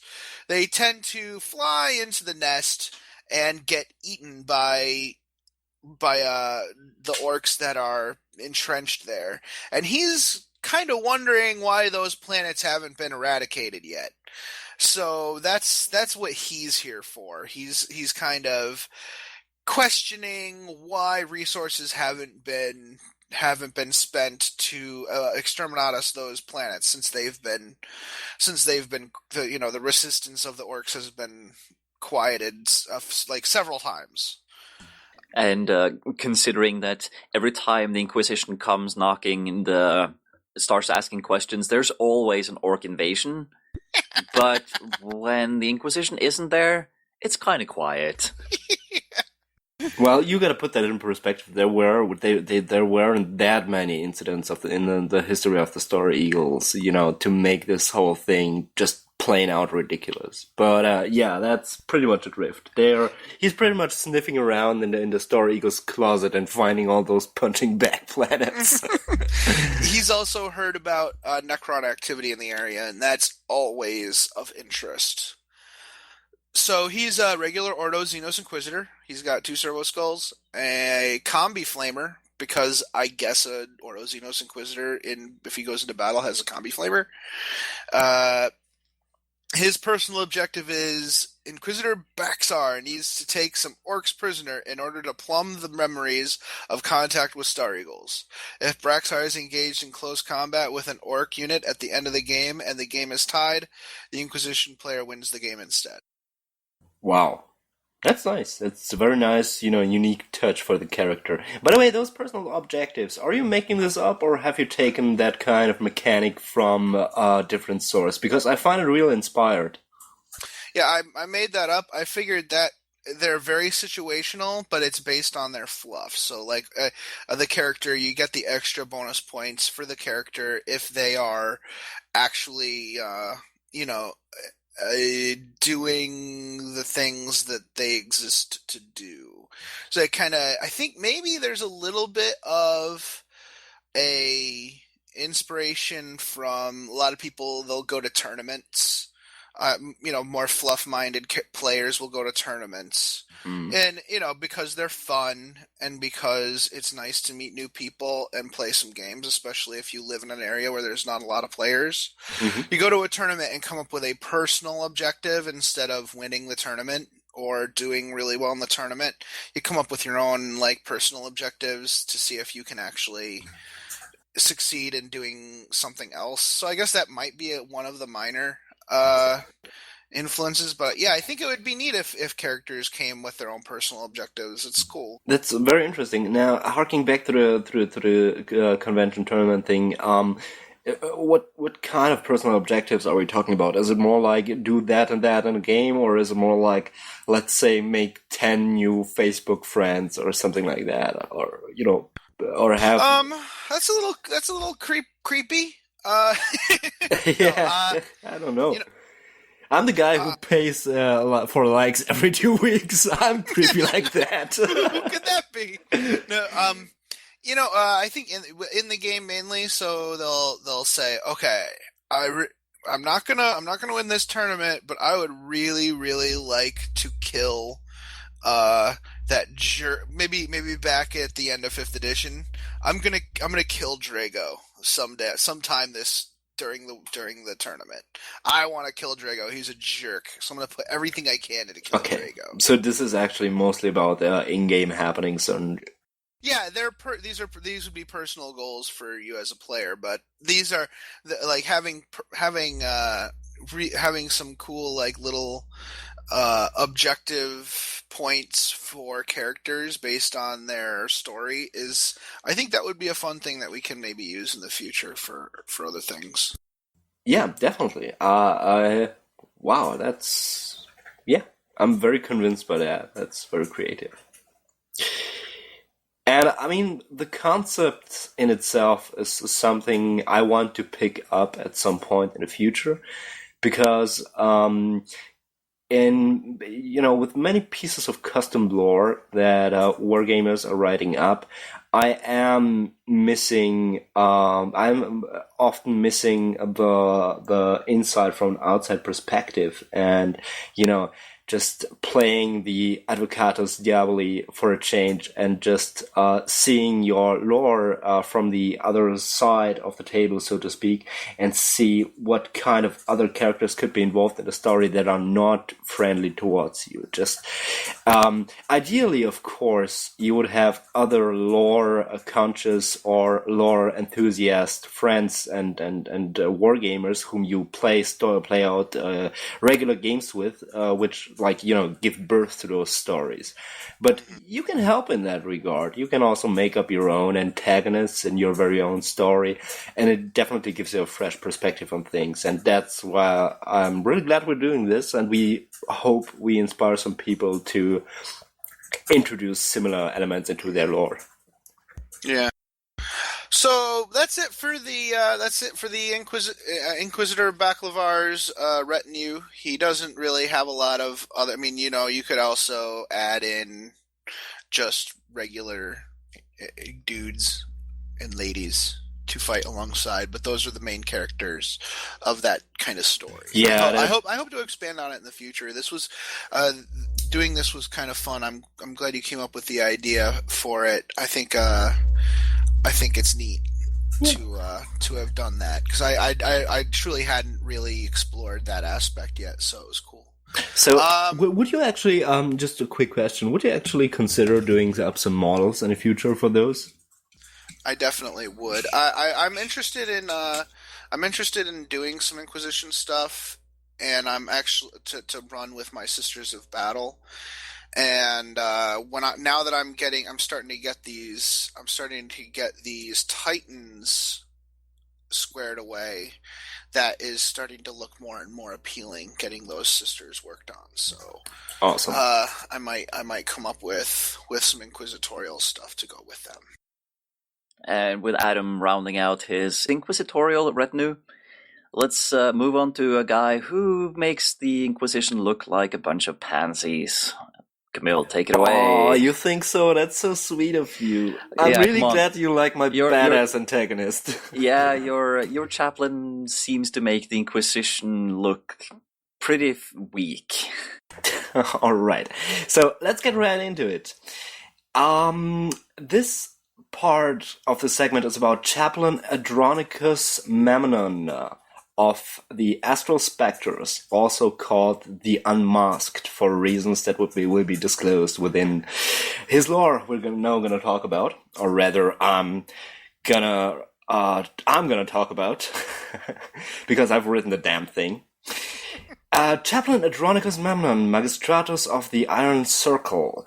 Now, before I really properly jump into this, let me say that you will find some holes in that story in regards to chapter-specific, unique, elements that I'm not going to go in depth about in this one, because we're going to talk about the chapter in a future show when I finish writing out the lore proper, and I didn't want to blow this up with even more details than definitely necessary. So bear with me, and if you're really engaged by the podcast, my hope is that you're gonna piece this part of the lore together with future episodes and have fun doing that. So much for this. Now, before his elevation into the Astral Spectre's inner council of the so-called Iron Circle, Andronicus Memnon served as a chaplain attached to the 7th Battle Company of the chapter. Now, the 7th Battle Company formed the so-called 4th Raid alongside the 8th and the elements of the 1st Company at that point in time. The whole raid thing is sort of just a fancy name for independently acting battle fleet. The Astral Spectres are actually very early Iron Hand successes, like third founding, and the whole thing with calling their joint company fleets raids is a callback to the days after the Dropsite Massacre of Istvan V, and all of the late, story of the heresy, basically, where you had those independently acting remnants of the Iron Hands and Raven Guard and Salamanders after the whole trauma of the Dropsite Massacre, like fighting a spaceborne guerrilla war against traitors. So that tradition sort of stuck around. Now, this whole story is about Task Force Gladios, which was a joint purging operation of Chaos Uprisings within the Thedrestus cluster, located in Segmentum Obscurus. Now, Task Force Gladios was originally just one Imperial Strike Force bound for delivering some precision strikes against a rebel governor on a hive world and his allies, like not the largest scale of operations that can occur within the Imperium. But what happened then was that it uncovered a vast network of cult-infested Imperial worlds on the brink of rebellion, caught during the actual countdown to their sector-spanning uprisings, so they bit off more than they could chew, and obviously called for help by seizing basically all available Imperial forces within several weeks of a warp jump distance, blowing up the whole task force into the Gladios Crusade. Especially since there were rumors of Alpha Legion activity and other more sinister things going on, putting the strings of the whole uprising. Like, there was also talk of a charismatic, mysterious rogue traitor in winged pitch-black armor just conducting the whole thing and not seeing aligned to any kind of ruinous power, but just striving for chaos in general. So, rumors, more heresy than they can actually cope with, and the whole thing blew up into a full-blown crusade that wasn't, organized that way from the very beginning. Which is an important factor here. Yeah. Now, so what will come of this joint effort of destruction? Nothing good. I'm going to tell you so much at this point. Now, with the formal command of the Astrospectre's fourth raid, actually in the hands of a dreadnought captain called Atara Ramoth of 7th Company, and that is actually something that happens within the Astrospectres, who are very conservationalist and yet not only conservative but also conservationalist, as in conserving experience and conserving Astartes as long as they can, and also not many other chapters would actually get the idea of having a dreadnought in company command, but that's just how the Astrospectres tick. There was another important figure, Chaplin Memnon, whom we are talking about here, and he had factual field command and operational command of the whole thing, because the ancient dreadnought captain, isn't exactly the kind of wasn't available for most of the operation. Let's put it that way. Because dreadnoughts are dormant for much of the non-field active time. So, as customary within the Astrospectres, the de facto command actually fell to Chaplin. What do you think about that, Adam? That sounds wonderful. Yeah, nothing like a super over mega zealous guy leading a crusade. Yeah. So, after a series of reasonable victories, though, the expansion of the operation into a full-blown crusade quickly began to overwhelm Adronicus' organizational and political skills, above all. Now, and that is something that happens when you put somebody who is like, a war priest into command of a whole fleet that keeps growing and growing and growing.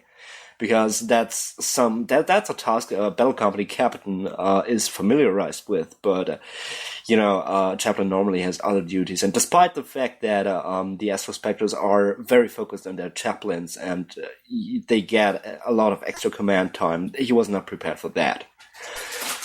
Now, well, that sounds like the exact opposite of what? of the Star Eagles. I'm sure they'll get along just fine, right? It's This almost this story ends with the Star Eagles and the Astral Spectres holding hand in hand, skipping through a field of flowers, right? there's gonna be hugs. I'm not tell what kind of hugs though. So, speaking of the Star Eagles, when the Star Eagles initially pledged their forces to join the Astral Spectres and the Gladios Crusade, Chaplin Memnon was actually relieved and full of high expectations to include the Raven Guard successor chapter in his planned operations. You see, historically, the chapter enjoyed usually very unusually favorable relations with the Sons of Codex, harking back into the time of the Horus Heresy, like their ancient founding time, or quasi-founding time, when they were operating alongside a lot of Raven Guard and, Salamander's elements. So, the senior chaplain was eager to bring the crusade to an end before the Inquisition would interfere due to all the Alpha Legion rumors going around. So although they have like very different reasons to want this whole thing wrapped up before the Inquisition arrives, like as in regards to the Star Eagles, he assumed they would be united in a common purpose there. And soon this attitude would be kind of turned upside down. So tensions among the very different Astartes, as you pointed out before, rose from day one, because the progressive Star Eagles were sort of baffled about a Space Marine strike force led by a mostly dormant dreadnought captain, whose attached chaplain advisor seemed to be in practical charge of all operations. And also, when those guys met, they weren't sympathetic towards each other immediately, because the Eagles found the Spectres immediately like archaic, devoid of spirit, overzealous, and just far too enclosed and secretive for their tastes. And on the other hand, those third founding Iron Hand successors found the Eagles not only sort of upstart in their ambition and in what they learned about them in a short amount of time, but also found them wanting because Memnon, having written out all those fancy operational plans, simply expected a run-of-the-mill Raven Guard successor. So he basically tried to assign them tasks that were not compatible with the combat doctrine of the Star Eagles at all, like a month-long campaign of infiltration, sabotage, and warfare as a vanguard without proper support. Ahead of the main crusade, something you would, something you would expect from Raven Guard successor, but definitely not what the Star Eagles are doing. That's not how they roll. Whoa, we didn't bring enough 8th Company for that kind of job. Yeah, pretty much that. Now, the whole thing was definitely, blown up even further because we're dealing with the 4th Company of the Star Eagles here. Quick characterization, Adam? Yeah, the 4th Company are the masters of the Vita Kunde. They are the tactical geniuses, and they are all about the lightning raid and the quick. They mean to get the job done very quickly and get out. They do not sit around and go, I'm going to fight a protracted war. They don't even remotely have any interest in doing that. Exactly. Much less, they're not even equipped to do that. That's the thing. They're not even equipped for that kind of combat. Exactly. And also, you would assume that the, proclaimed masters of tactical acumen among the Star Eagles would not only find the assumption glaring that they would, roll like the Raven Guard with, forming a months-long vanguard operations infiltrating the enemy, but also they were definitely not really happy about a chaplain in charge of a whole crusade. No, that's a red flag right there. So what happened then was that they simply overpowered the claim of leadership of the irritable chaplain and the non-responsive and slow-talking dreadnought so-called captain. And simply took point and swayed a majority of Astra Militarum commanders to enforce their usual lightning raid style of invasion to considerable success. And that's what it happens when you have a bunch of very secretive and conservative Marines versus a bunch of real popular Marines popping in and, Dude, that is so mean. Basically, I could totally see the 4th Company captain doing that, though. I really hope could. So. I really hope so. Yeah, they're notoriously, very, I don't know, have you ever met a 40k player who's so deep in the tactics of what he's doing that he barely pays attention to the other player? Like that kind of person. We know those guys. Yeah, we know those guys, and that's pretty much what the 4th Company captain is like. He's like, I could see him taking one look at these battle plans and going, all right, get me the rest of the captains on the horn. Names Captain Z, by the way, I think, right? Did I look that up correctly? Captain Z? Mz, yeah, Mz. And or in a meeting, the chaplain starts talking. And, yeah, that's great, but we could do this, and this. So we could just get it done. Oh man, he was probably pissed. Just bring me a map and some crayons, and I will give you a plan. Adam is a monster with crayons. We know that by now. I love crayon. All right, continue. Anyway, so what basically happened at that point was not only the dispute between those de facto commanders, or the captain and the chaplain, but also sort of a popularity contest going on within all the present Astra Militarum commanders, who at that point pretty much had a choice to support one or the other. And you can totally, you can imagine how that went down, because the Star Eagles are just way more friendly with humans than the Astral Spectres ever will.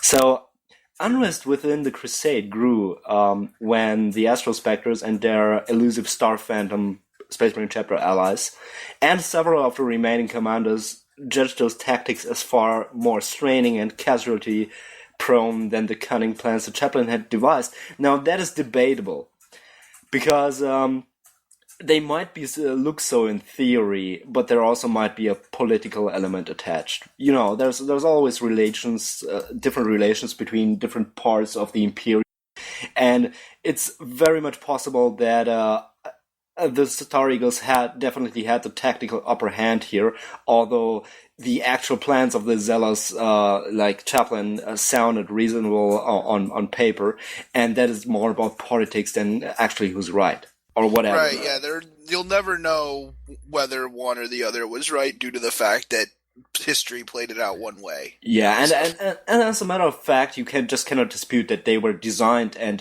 presented far too early with the complete wrong kind of Raven Guard successors in mind. Yeah. So the Crusade definitely marched on, because you can't stop a behemoth like that, but the damage to its inner integrity was done, born out of wrong expectations and lack of mutual respect among the very different authorities for each other's traditions and doctrine, and clashing politics. And so this division of the Crusade essentially made it fall apart into two competing forces, which is a bad time in any military operation. And surprisingly common. Yeah, definitely. Let me guess, you're thinking Montgomery and Patton. I'm thinking the Rogue Trader trilogy. That's also an Inquisitor on one side, trying to make the whole Crusade into Tau Space go, let's just exterminate the whole thing. And you have the Space Marines going, yeah, we're not supposed to exterminate this thing. We're actually supposed to just kick him back and just leave it there. Yeah. So a huge infighting, different factions, and they are allying themselves with different generals to make sure that they have the right kind of people on their side, and majorities in the councils and everything. It's politics gone completely crazy. Exactly, that's the point. So that kind of divide within the Crusade proved a source for relatively minor incidents, but a huge amount of that. And you know how that kind of crap can pile up and just overwhelm a long-term military operations. And sadly, it became a long-term military operations. There was collateral damage among military and non-combatant populations, even higher than necessary casualties just because of miscommunication and competition, dramatic schedule slips for the whole operation. that resulted from all that kind of misdirection. And it is rumored that amidst the campaign, the following exchange took place between the warlords of the warring chapters, Captain Nemeses and Chaplin Memnon. Adam, do me the honor. Before this crusade is over, you will be unmasked for the pretender you are, Chaplin. Before this crusade is over, you will kneel before the grin of my death mask, Captain. So that was that. Now, months of bloody fighting and ugly infighting later, the overwhelming might of the bloated imperial behemoth that became the Gladios Crusade had turned the tide in the Imperium's favor, because, if there's just so much material being thrown against an enemy, so it becomes a war of attrition, which is ugly for both sides. Affix bayonets! At some point it works. Yeah, exactly. Leaving behind burnt worlds and bloody massacre without a trace of the true masterminds behind what was soon to be unofficially called the Crusade of Fools. And at this point, I'm quoting Dan Abnett, the man himself, who was clever enough to, in one of his novels, Legion to be precise, or that's the one I know of, actually substitute the F word with something that sounds exactly the same, but it's just written definitely. That the sleazy bastard. Now, anyway, the traitor coalition's last stand in the poisonous fog veils of Vorosant Primus proved to be the peak of the sad tale, a prime example of how the delay resulting from inner turmoil within the crusade had given the enemy time to gather deadly resistance. And also, I cannot overemphasize the point enough that with the condition that the crusade operated under, they might have been fit to slowly steamroll the enemy, but they were absolutely not fit to, uncover the actual truth behind the uprising and any kind of puppet monsters in the background. They just weren't able to do that at all.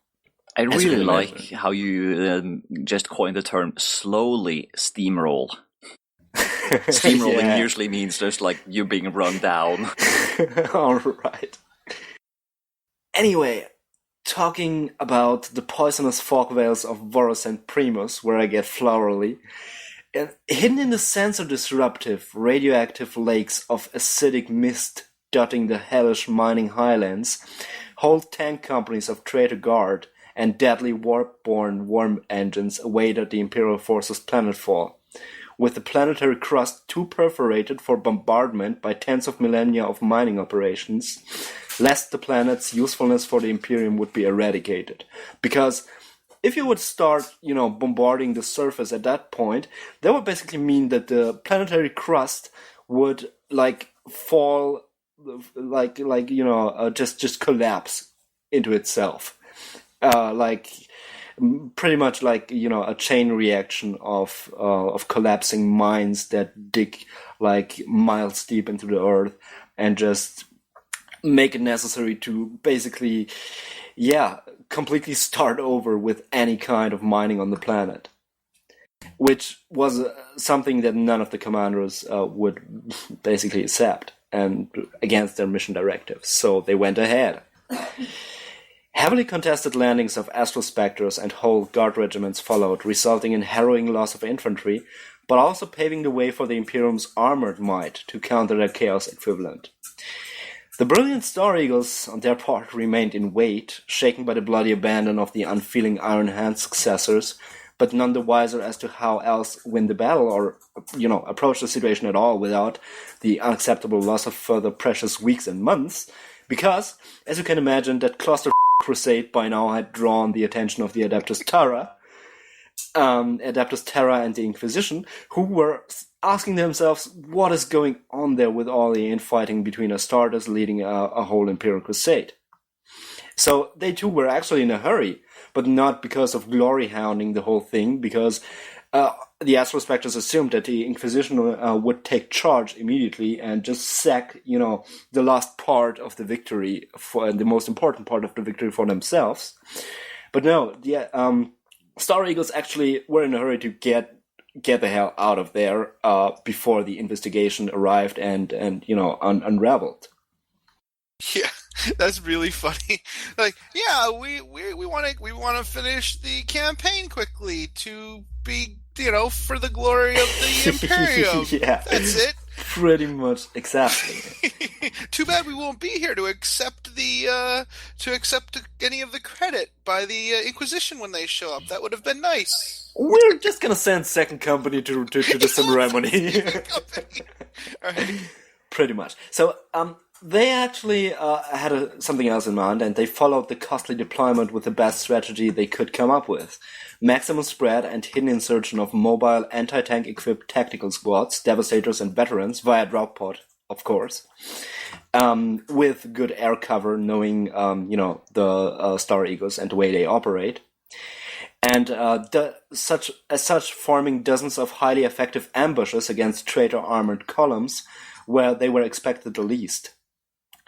Of course, those actions were of little visibility to the disgruntled astral specters, leading to a new peak of ignorance and unvented tension between the Space Marine forces. Because they Where didn't... the F are they? What are they doing? Well, at least there aren't so many tanks attacking us. I don't know. We expected there to be more, but oh well. Yeah, and at this point they're simply beyond talking to each other. That's the actual problem. Because some communication would have mitigated the issue. Yeah. Now, the fateful final meeting between Chaplin Adronicus Memnon and Captain Nemeses occurred in the aftermath of a pitched, day-long tank battle between Chaos forces and several Astra Militarum battle tank squadrons, led by Land Raiders and Predators of the Astral Spectres. Losses were high, with every minor armor penetration meaning immediate contamination of each fighting vehicle in the deadly red chem fog. Among all the dubious traits attributed to the Chaplain, cowardice was none, so the black-armored Skullmask Zealot led the threaded charge from aboard Predator Annihilator Hastur Rex, which is actually a model I own. Awesome. Oh, thank you very much. I love Predators. They're so cool. And I love how the Imperium kind of deifies vehicles sometimes and makes them, they're almost characters in and of themselves on the battlefield. Definitely. Like my buddy John is building an Astra Militarum force right now, and he's really putting together a beautiful Lehman Russ for his tank commander. Awesome. Make sure to snap some pics. What is it called again? The guy with the power fist, Kaifus Kane? The special... Commissar? Yeah. Yeah, that was... He has his own super cool tank. Oh, yeah. No, you're talking about Yarick and his Fortress of Arrogance. There we go. Exactly. The Fortress of Arrogance, yeah. Yeah, the Black Baneblade, wow. Nice. Drive me closer and flip the vehicle on its front and then turn it over. I want to hit him with my sword. I want to hit him with my tank and then my sword. Anyway, so the operation was definitely fruitful up to that point. A heavy blow was dealt against the forces of the ruinous powers, amounting to a dozen heavy vehicles of the Chaos forces shot down for every ended Imperial machine. And yet, retreat proved inevitable when after hours of maneuvering the fog, the battered Imperial armor finally found itself swamped by enemy numbers. And, adding to that, with dozens of surviving Astartes crew and 100 hazmat suit protected guard threat heads retreating on foot through the fog, like survivors from, disabled vehicles that could make it out. So, leading the organized flight of the dismounted with spirited prayer, the Chaplain, who actually lost Hastur Rex himself too in the process, ordered a risky strategy of individual squadrons pulling back in different directions instead of one organized retreat, while the fleeing crews basically proved the distraction for, the bloodthirsty and blatant Chaos forces, assuming that they would go for the easiest prey instead of chasing individual tank squadrons, turning away at full speed. And now the idea behind this whole thing was another recent development. They wanted to draw the attention to their flight, and they had a head start straight into Captain Nemeses' ambush of several anti-tank squads awaiting them between the rocks on the slopes of the valley, beyond the fog threshold, freshly deployed from orbit for the 7th consecutive time without any extended rest or Murkronoid gland reactivating injections. So there was basically a point in time where a measure of reconciliation between the force commanders, who at least coordinated that one immediate tactical decision with each other, as it seemed, finally seemed within arm's reach to be forged in glorious tactical victory on the anvil of war. Yeah, I think like probably due to the threat of the Inquisition bearing down on the Star Eagles, giving them haste, and also the Chaplain accepting the true worth of the Star Eagles as a tactical in their actual tactical use. Yeah, definitely. There was, there's an undercurrent of the possibility of, a pragmatic reconciliation at that point. And it was actually very well in arm's reach because everything was in place. So, but it would all play out differently. The actual truth, yeah, exactly. The actual truth of the following incident would forever remain nebulous. Accounts of few survivors tell very, very different tales. Some claim jammed, fragmented communication between battle-worn Imperial forces giving birth to the mistaking of Astrospectre's crew and guardsmen as the long-awaited showing of, traitor Astartes and their retinue, who everyone presumed were somehow involved in this massive conflict but never have been seen, fueled by months of frustration and fervent search for the instigators of the whole rebellion. Others insist that the poisoned Astrospectre Marines in their leaking, irradiated, and failing power armor crazily charging into their allies' ambush, blades swinging and guns howling with blind abandon. Few swear to the God Emperor of Mankind himself about spotting Hydra-marked traitor Astartes, bringing melter guns and plasma barrage to bear close to the mist threshold but yet hidden, to disappear in the fog immediately and start the actual firefight that would erupt then. And even fewer speculate on agents interfering with communication both ways, misdirecting the Spectres and Eagles alike. And in the end, last but not least, nobody openly states, but everyone at least considers a final eruption of built-up frustration and hurt pride between wary Astartes commanders, eager for final closure. As in the two commanders just saying, "F it, let's throw down." Exactly. Anyway, many very different recounts, and they all rejoin in the dramatic, most likely very dramatized final moment of the fateful clash. Captain Nemeses, overlooking a burning slaughter of Astartes and guard crew littering the slope with traitor armor nowhere in sight. The Star Eagle's captain, kneeling down next to the power armor of a fallen Space Marine burnt black, turning the smoking corpse over to face tragedy's full extent, and instead realizing the armor's black to be the livery of a chaplain, facing the grin of a face with no more secrets to hide, unmasked of the skull helmet, unmasked of tissue, widely grinning at him with plasma-charred flesh and bleak bone, yet somehow breathing, intact with the distant laughter of the changer of ways. So he did finally kneel before the chaplain. And before the Nice. chaplain's grin, only that it wasn't the grin of his death mask, but the grin of his actual skull. His actual death mask. Exactly. It is awesome. Now, to make a very dramatic recount, very short, friendly fire incident, but a fateful one. And nobody really knows to this day how it came to pass. And I'm sure that both of the main participants have very different, recountings of the actual events. And we do not know how far it was actually manipulated by the ruinous powers. They're both going to claim that it was not Han that shot first. That's right. Definitely. Anyway, the epilogue of the sad tale would be that Captain Nemeses ensured the recovery of the Astral Spectre Warlord's burnt and partly flayed body, presuming him dead after a time, before victoriously retreating from the crusade with the remaining Star Eagles fleet. He did so just in time before the arrival of the Inquisition and Adeptus Terra investigators, returning a nightmare of haunting specters into the collective memory of the Jiva Zamani.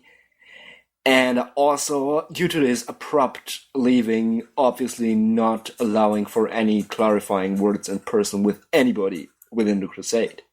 That's unfortunate. Yeah, very much so. Now, aboard the battle barge Irremiabilis, months later, expecting a Chaplin dreadnought to emerge, the Iron Circle of the Astral Spectres stood impressed when the chapter's Apothecarium and Flesh Technicae released freshly appointed Magistratus Andronicus Memnon back into active duty.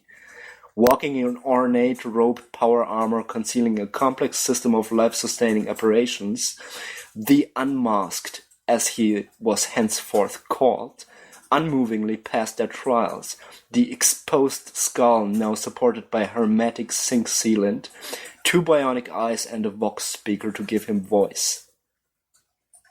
That is horrible. It definitely is.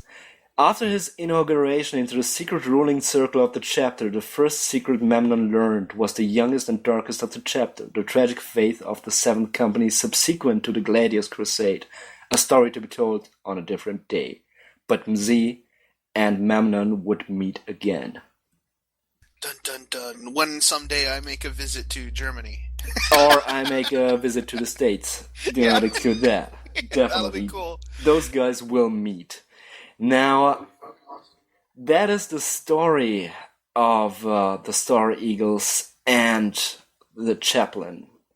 Awesome. Andronicus Memnon. I love how we went like kind of different ways with this, where I just kind of created kind of a group or a threat that was kind of new and kind of not, there was not much to it because they really haven't done anything yet. I was like kind of just setting up for future stories, whereas you created an entire past between the two chapters and this Chaplain. I thought that was a really cool story.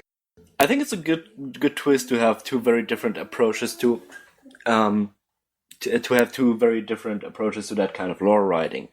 Now, we have taken very contrasting approaches with the relation of story and rules too, because I have written down some rules, but cool. those are actually pretty much Codex Crimson Slaughter style, as in it's more of a suggestion how to represent him on the battlefield without even diverting from Codex Space Marines. Mm-hmm. Cool.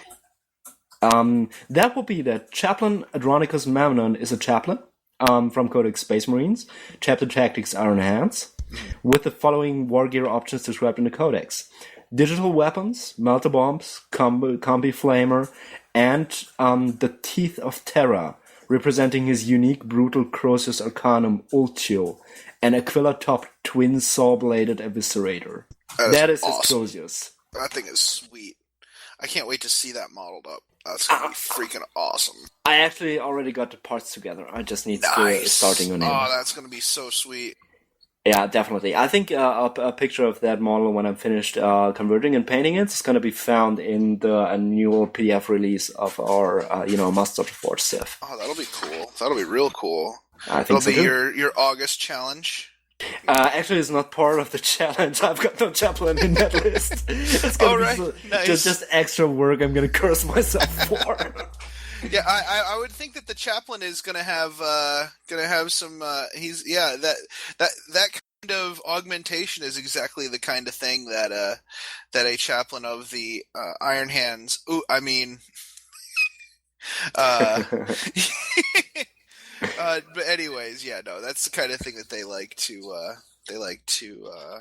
have. He's almost all robot now. Good for him. Well, his exposed skull is all natural, besides the bionic eyes and the vox speaker. But Camille. Yeah. The Iron Hands motto is that flesh is weak. There isn't much flesh left on that skull, is there? No, definitely not. And also, there is actually quite a jarring contrast between the beliefs of the actual Iron Hand chapter of nowadays and the Astral Spectres as the successors in the lore I've written. But that is also a story for a different day, because I feel like I've been rambling on for more than long enough with this, and I'm really glad you bore with me on this. And let me tell my story. Next, we will move on to what Snorri came up with, and I'm really looking forward to that. Hey guys, are you looking for a good hobby blog? Are you in need of a tutorial? Maybe you just want some inspiration to help you get started. Well, look no further than a 40K hobbyist. Drew is a 40K hobby veteran with more than a decade of GW hobby experience under his belt. Follow one man's journey through the hobby as he dabbles in new experiences such as Forge World Titans, building terrain tables, starting new Space Marine chapters, and much, much more. Stop in for modeling tips, tutorials, bits theory, discussions, and just to see some darn cool models. If you have any questions, you can always email him, leave a comment on his blog, or reach him through Facebook. He's willing to do whatever he can to help expand the hobby and make you the best painter you can be. So stop in and check out the 40K Hobbyist at 40khobbyist.blogspot.com.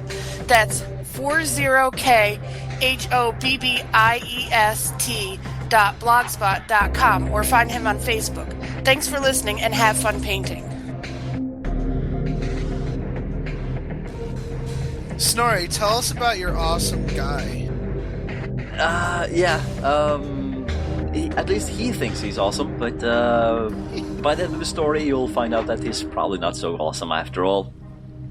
What really caught my eye when I was reading the Star Eagles Codex was that I really liked this idea of actually having a big demon just rolling a whole planet into the Yanshi system and trying to just do as much damage and wreck face and, probably corn demon, since, destruction and everything. That's probably going to be to reap souls and harvest skulls and everything. I can't think of a more blunt instrument than just an entire planet. Yeah, exactly. So the story I decided to write was about the corn greater demon Nuramat and his downfall. So yeah, this doesn't really end well. Always looking to outdo each other, bloodthirsters vie for the attention of Khorne by seeking new ways to wreak havoc on the mortal realm. A particularly brutal specimen of these greater demons went by the name of Nuramat, and he conceived a plan that should put him well ahead of his fellow bloodthirsters. But there was a hitch. He needed help from a sorcerer. Tzaheok became the solution he sought. A powerful greater demon of Tzinj, he had the knowledge and the skills to accomplish the masterpiece of Nuramat's grand plan. To hurl an entire planet full of bloodletters at a system ripe with mortal souls. Nuramat appeared in front of Tzaheox and demanded assistance. You are not deprived of intelligence. You know my services come at a price. What can you offer me? The sorcerer countered. I will pledge an army of bloodletters for you to use in conquest when I have claimed every soul in this system, Nuramat replied. Not just any army, but your army, I assume? Reluctantly, Nuramat agreed to the terms, but was secretly quite pleased with himself. He would be assured even more carnage once the sorcerer called upon him to keep his end of the bargain. Tzaheox filled the planet with Nuramat's bloodletters and started working his magic on the planet itself. Through skillful manipulation of the warp's way of affecting time, Tzaheox started moving the planet backwards in time, steadily building momentum until the planet was hurled out of its orbit and straight towards its intended target, the Yanshi sector. Once the planet was on its way, the Lord of Change manifested in front of Nuramat and spoke. I feel you're getting something out of both ends of this deal of yours, so shall we make it even? You capture a soul for me. Not in the crude way of your kind. I want this one unspoilt. I will explain the ritual to bind its soul, but the ritual must be performed by you personally. I do not trust your minions to do each step, let alone know how to count properly. And so Tzaheox explained how the ritual had to start with the killing of almost 4.8 million souls. I guess a Lord of Chaos can actually he can manage that part of the ritual, I'm sure. Yeah. Bloodletters might actually get so caught up in the whole fighting and killing that they kind of like, did I kill 5 or 6? Each step after would require 1/9 the number of casualties of the previous step. The final 3 steps had to be Astartes, and the last one being the highest ranking Astartes on the planet, the one who Sol Zaheox wanted captured. Wait a minute, I don't like where this is going. Nurmat had no choice but to accept the new terms, knowing full well that the Lord of Change could stop his plan with minimal effort. As the planet neared the nest, the response was just what Nurmat expected. Forces from all over the sector were scrambled to intercept the threat. Blood would flow and he would be rewarded by his master. As the first Imperial landings occurred, bloodletters ran rampant. The Bloodthirster was pleased with the harvest, but also maddened by how his task prevented him from joining the carnage. As each step of the ritual was performed, Nurmat's lust for blood increased, to the point where he almost couldn't complete the last steps of the ritual he was obligated to complete. So, just to get this straight, Nuramat himself is like forced to wait and let his minions do all the scalp taking and do the concentrate on the ritual instead of doing Korn's work. Yeah, exactly. The Bloodthirster broke the last seal in his hand and could finally join the fray. Having spotted his target, Nuramat leapt, axe held high, coming down like a meteor on the Star Eagle's chapter master. Pent-up fury making him blind with rage. But he was evenly matched, and he could see why the sorcerer wanted this one. A battle worthy of legends unfolded. The martial prowess of the two combatants was such that many bloodletters were mesmerized by the display. Seeing in the opening, the Astartes cut down droves of the lesser demons until, seeing what was about to happen, the bloodletters formed a defensive cordon around their master and started pushing outward. The Space Marines fought to the last and died. But in the rush to finish off the Star Eagles, the Bloodletters abandoned their protective position around their master. A small group of newly inducted Devastators, having for some reason been missed by the lesser demons, came over a ridge overlooking the fight, saw their chance to fell the greater demon, and opened up with everything they had. Oh yeah. Yeah, Battle Bros. Oh yes. Seeing their master being attacked, the remaining Bloodletters rushed to take down the Devastators, but in the end it was too late. Grievously wounded and exhausted, Nuramat's strength gave out and he fell forward, impaling himself on the chapter master's sword. He died knowing that his failure was complete. He had not personally claimed a single skull for his master. Vengeance would be his, even if it would take him 10 millennia. With the Bloodthirster dead, the remaining demons faded out of existence.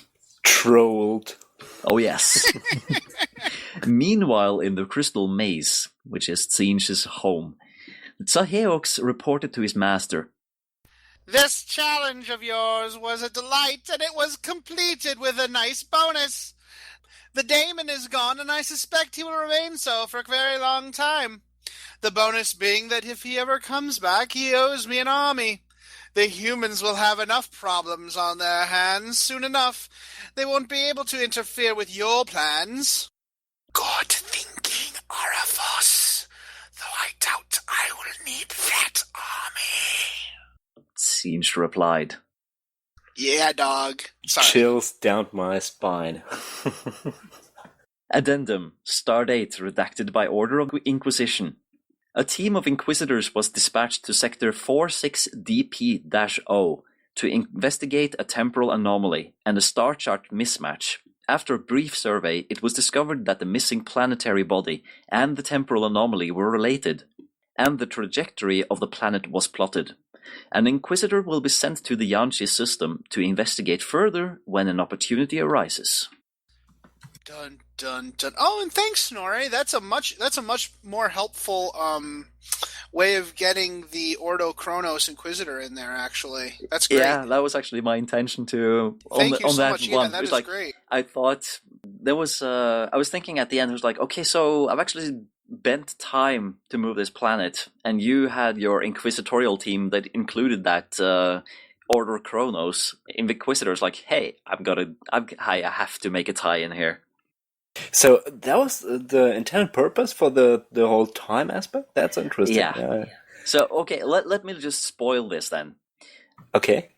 The Lord of Change actually lies about his name to Nurmat. There is the first piece of deception. He helps him move this planet to get the favor, and favors between greater demons are worth their weight in gold, because if a demon swears something, then they have to keep it. There are far more powerful beings to make sure that they do so. Exactly. Mm. And there's, of course, this whole thing about your true name. Yeah, and stuff. exactly. If you want your name to mean something, then you really have to do good on your word. And of course, the last bit is that, as was said in the Crystal Maze, the humans will have their own problems. So yeah, there'll be something else going on. Yeah, someone else has probably seen himself, has seen that maybe some of his plans need to be tweaked a little bit, and by that he means to take out the Star Eagles because they will interfere with his plans at some point. So he seeks the Inquisition on them. Nice. Everyone's tied up and he wins. Let's be honest, the Inquisition is definitely the plaything of Tzeentch, for sure. Yeah. Okay, maybe not for sure, but in my mind it smells that way. It does kind of smell that way, doesn't it? Yeah. So I felt that since this was the last story to be written of these extra stories that we have now presented, I just felt like here I have an opportunity to tie things into the main Codex. You probably didn't intend it, but I'm actually getting a vibe of a relation with the Astral Spectre story with the Chaplin too.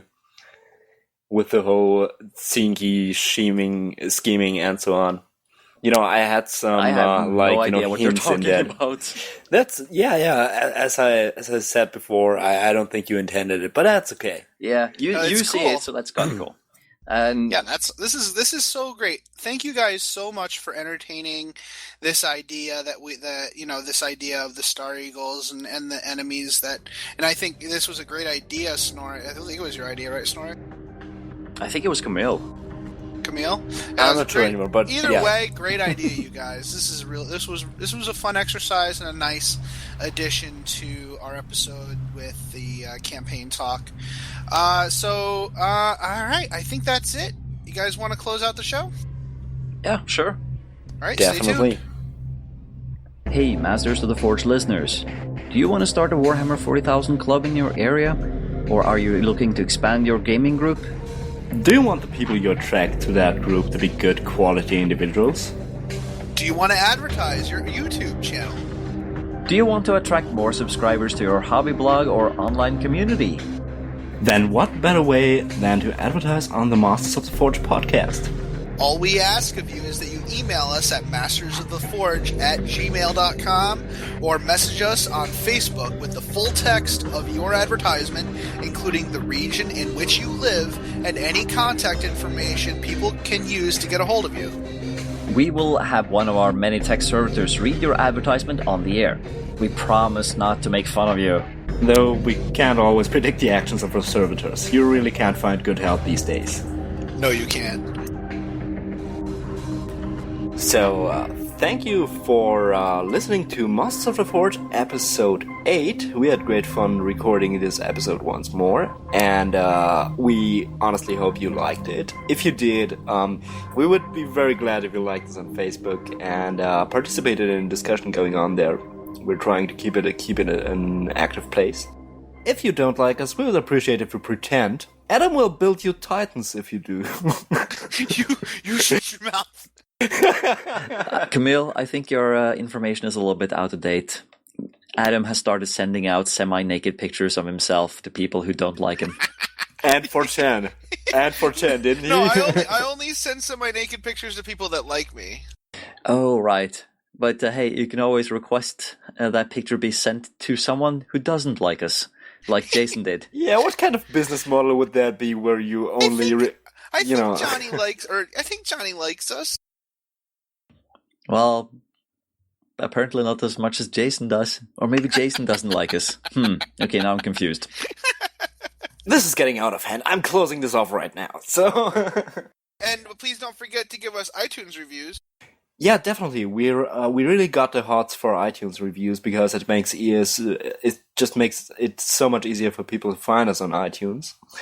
And this is what we're doing this for people to find us and hopefully enjoy our show. Right. Can I make one more announcement for the end? As long as it's not about Star Trek Attack Wing, you're fine. Our store is having a tournament, a doubles tournament at the end of August, the last Saturday of August. I think it's the 29th, but I'll double check that. Grimfoe Games in East Greenbush, New York. There's a website. I will give out more details as the date draws nearer, but if you are in the area, please call Grimfoe Games, Grim as in Mary, FOE, and get signed up. But other than that, I think that's it. I think that's it too. So we've pretty much covered Facebook, iTunes reviews, and we don't have Twitter, so don't look for us there. But you can totally tweet your heart out about us. We won't even notice, and you might even get away with saying bad things about Firefly. But don't count on it.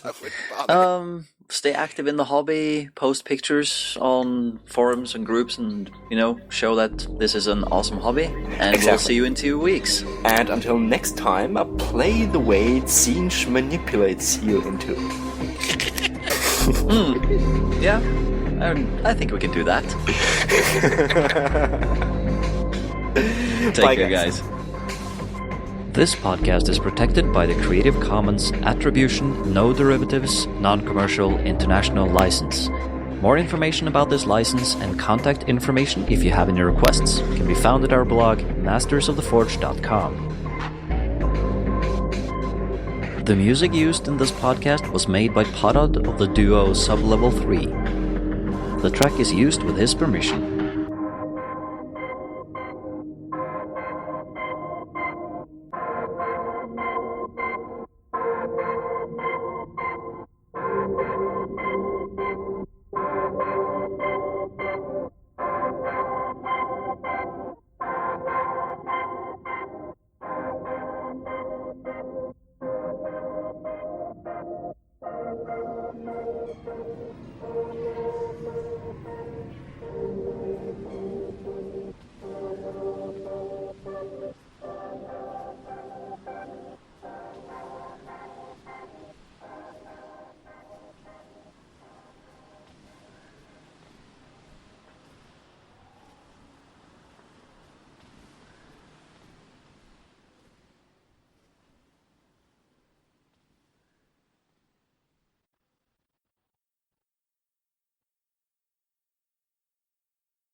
But your army, I assume. You're going way over the top, man. Yeah, I know. That's the whole place. You 40K, kind of sound like a Dalek without a speech impairment.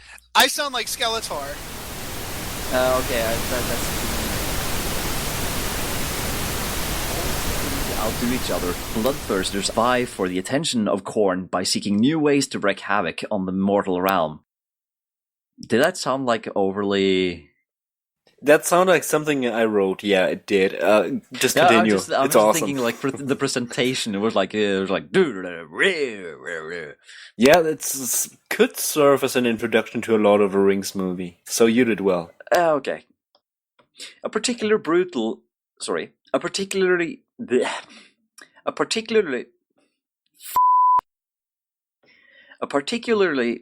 specimen of these greater demons went by the name of Murmant.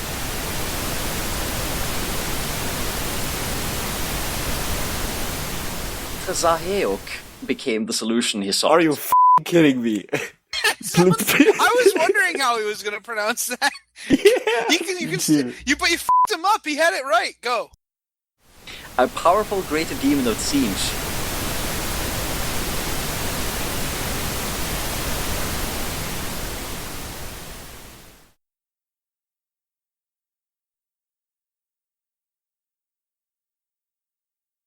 You okay, Steve? Yes, I am. Yeah. Oh, okay. I wasn't sure if you were trying to get a word in. No, it's almost like I'm listening to the podcast. I'm really enjoying what you're saying. I think he was actually I was just typing. transfixed by your smooth voice. Yeah, I personally was irritated because it seemed like you're trying to talk but breaking up, but I think you're not on push to talk, but you're on like normal reception, and we got like audio signals from your typing. Yeah, I thought you were trying to talk, sorry. Yeah, that was the matter. Oh, I guess that's kind of the curse of actually being on this podcast every now and then only, because there's like, you sometimes forget that you're actually on the podcast, not listening to it. yeah, awesome. it's so comfortable sitting here listening to your podcast live. So, Maybe we should sell subscriptions to let people sit in and be like, they are muted and can just listen in. no, we Live can't coverage. That's just sounds perfect. like a good idea. It will bring in a lot of money for our huge server expenses. Oh man, how's that going, by the way? Yeah, get your very own Master of the Forge VIP seat for like $1,000 per session. This is a massive segue. Yeah, let's. Yeah. I'm going to pull out the bolt pistol again. Ciao. Yeah, I know. All right, so I'm going to segue into something in 3, 2, and 1.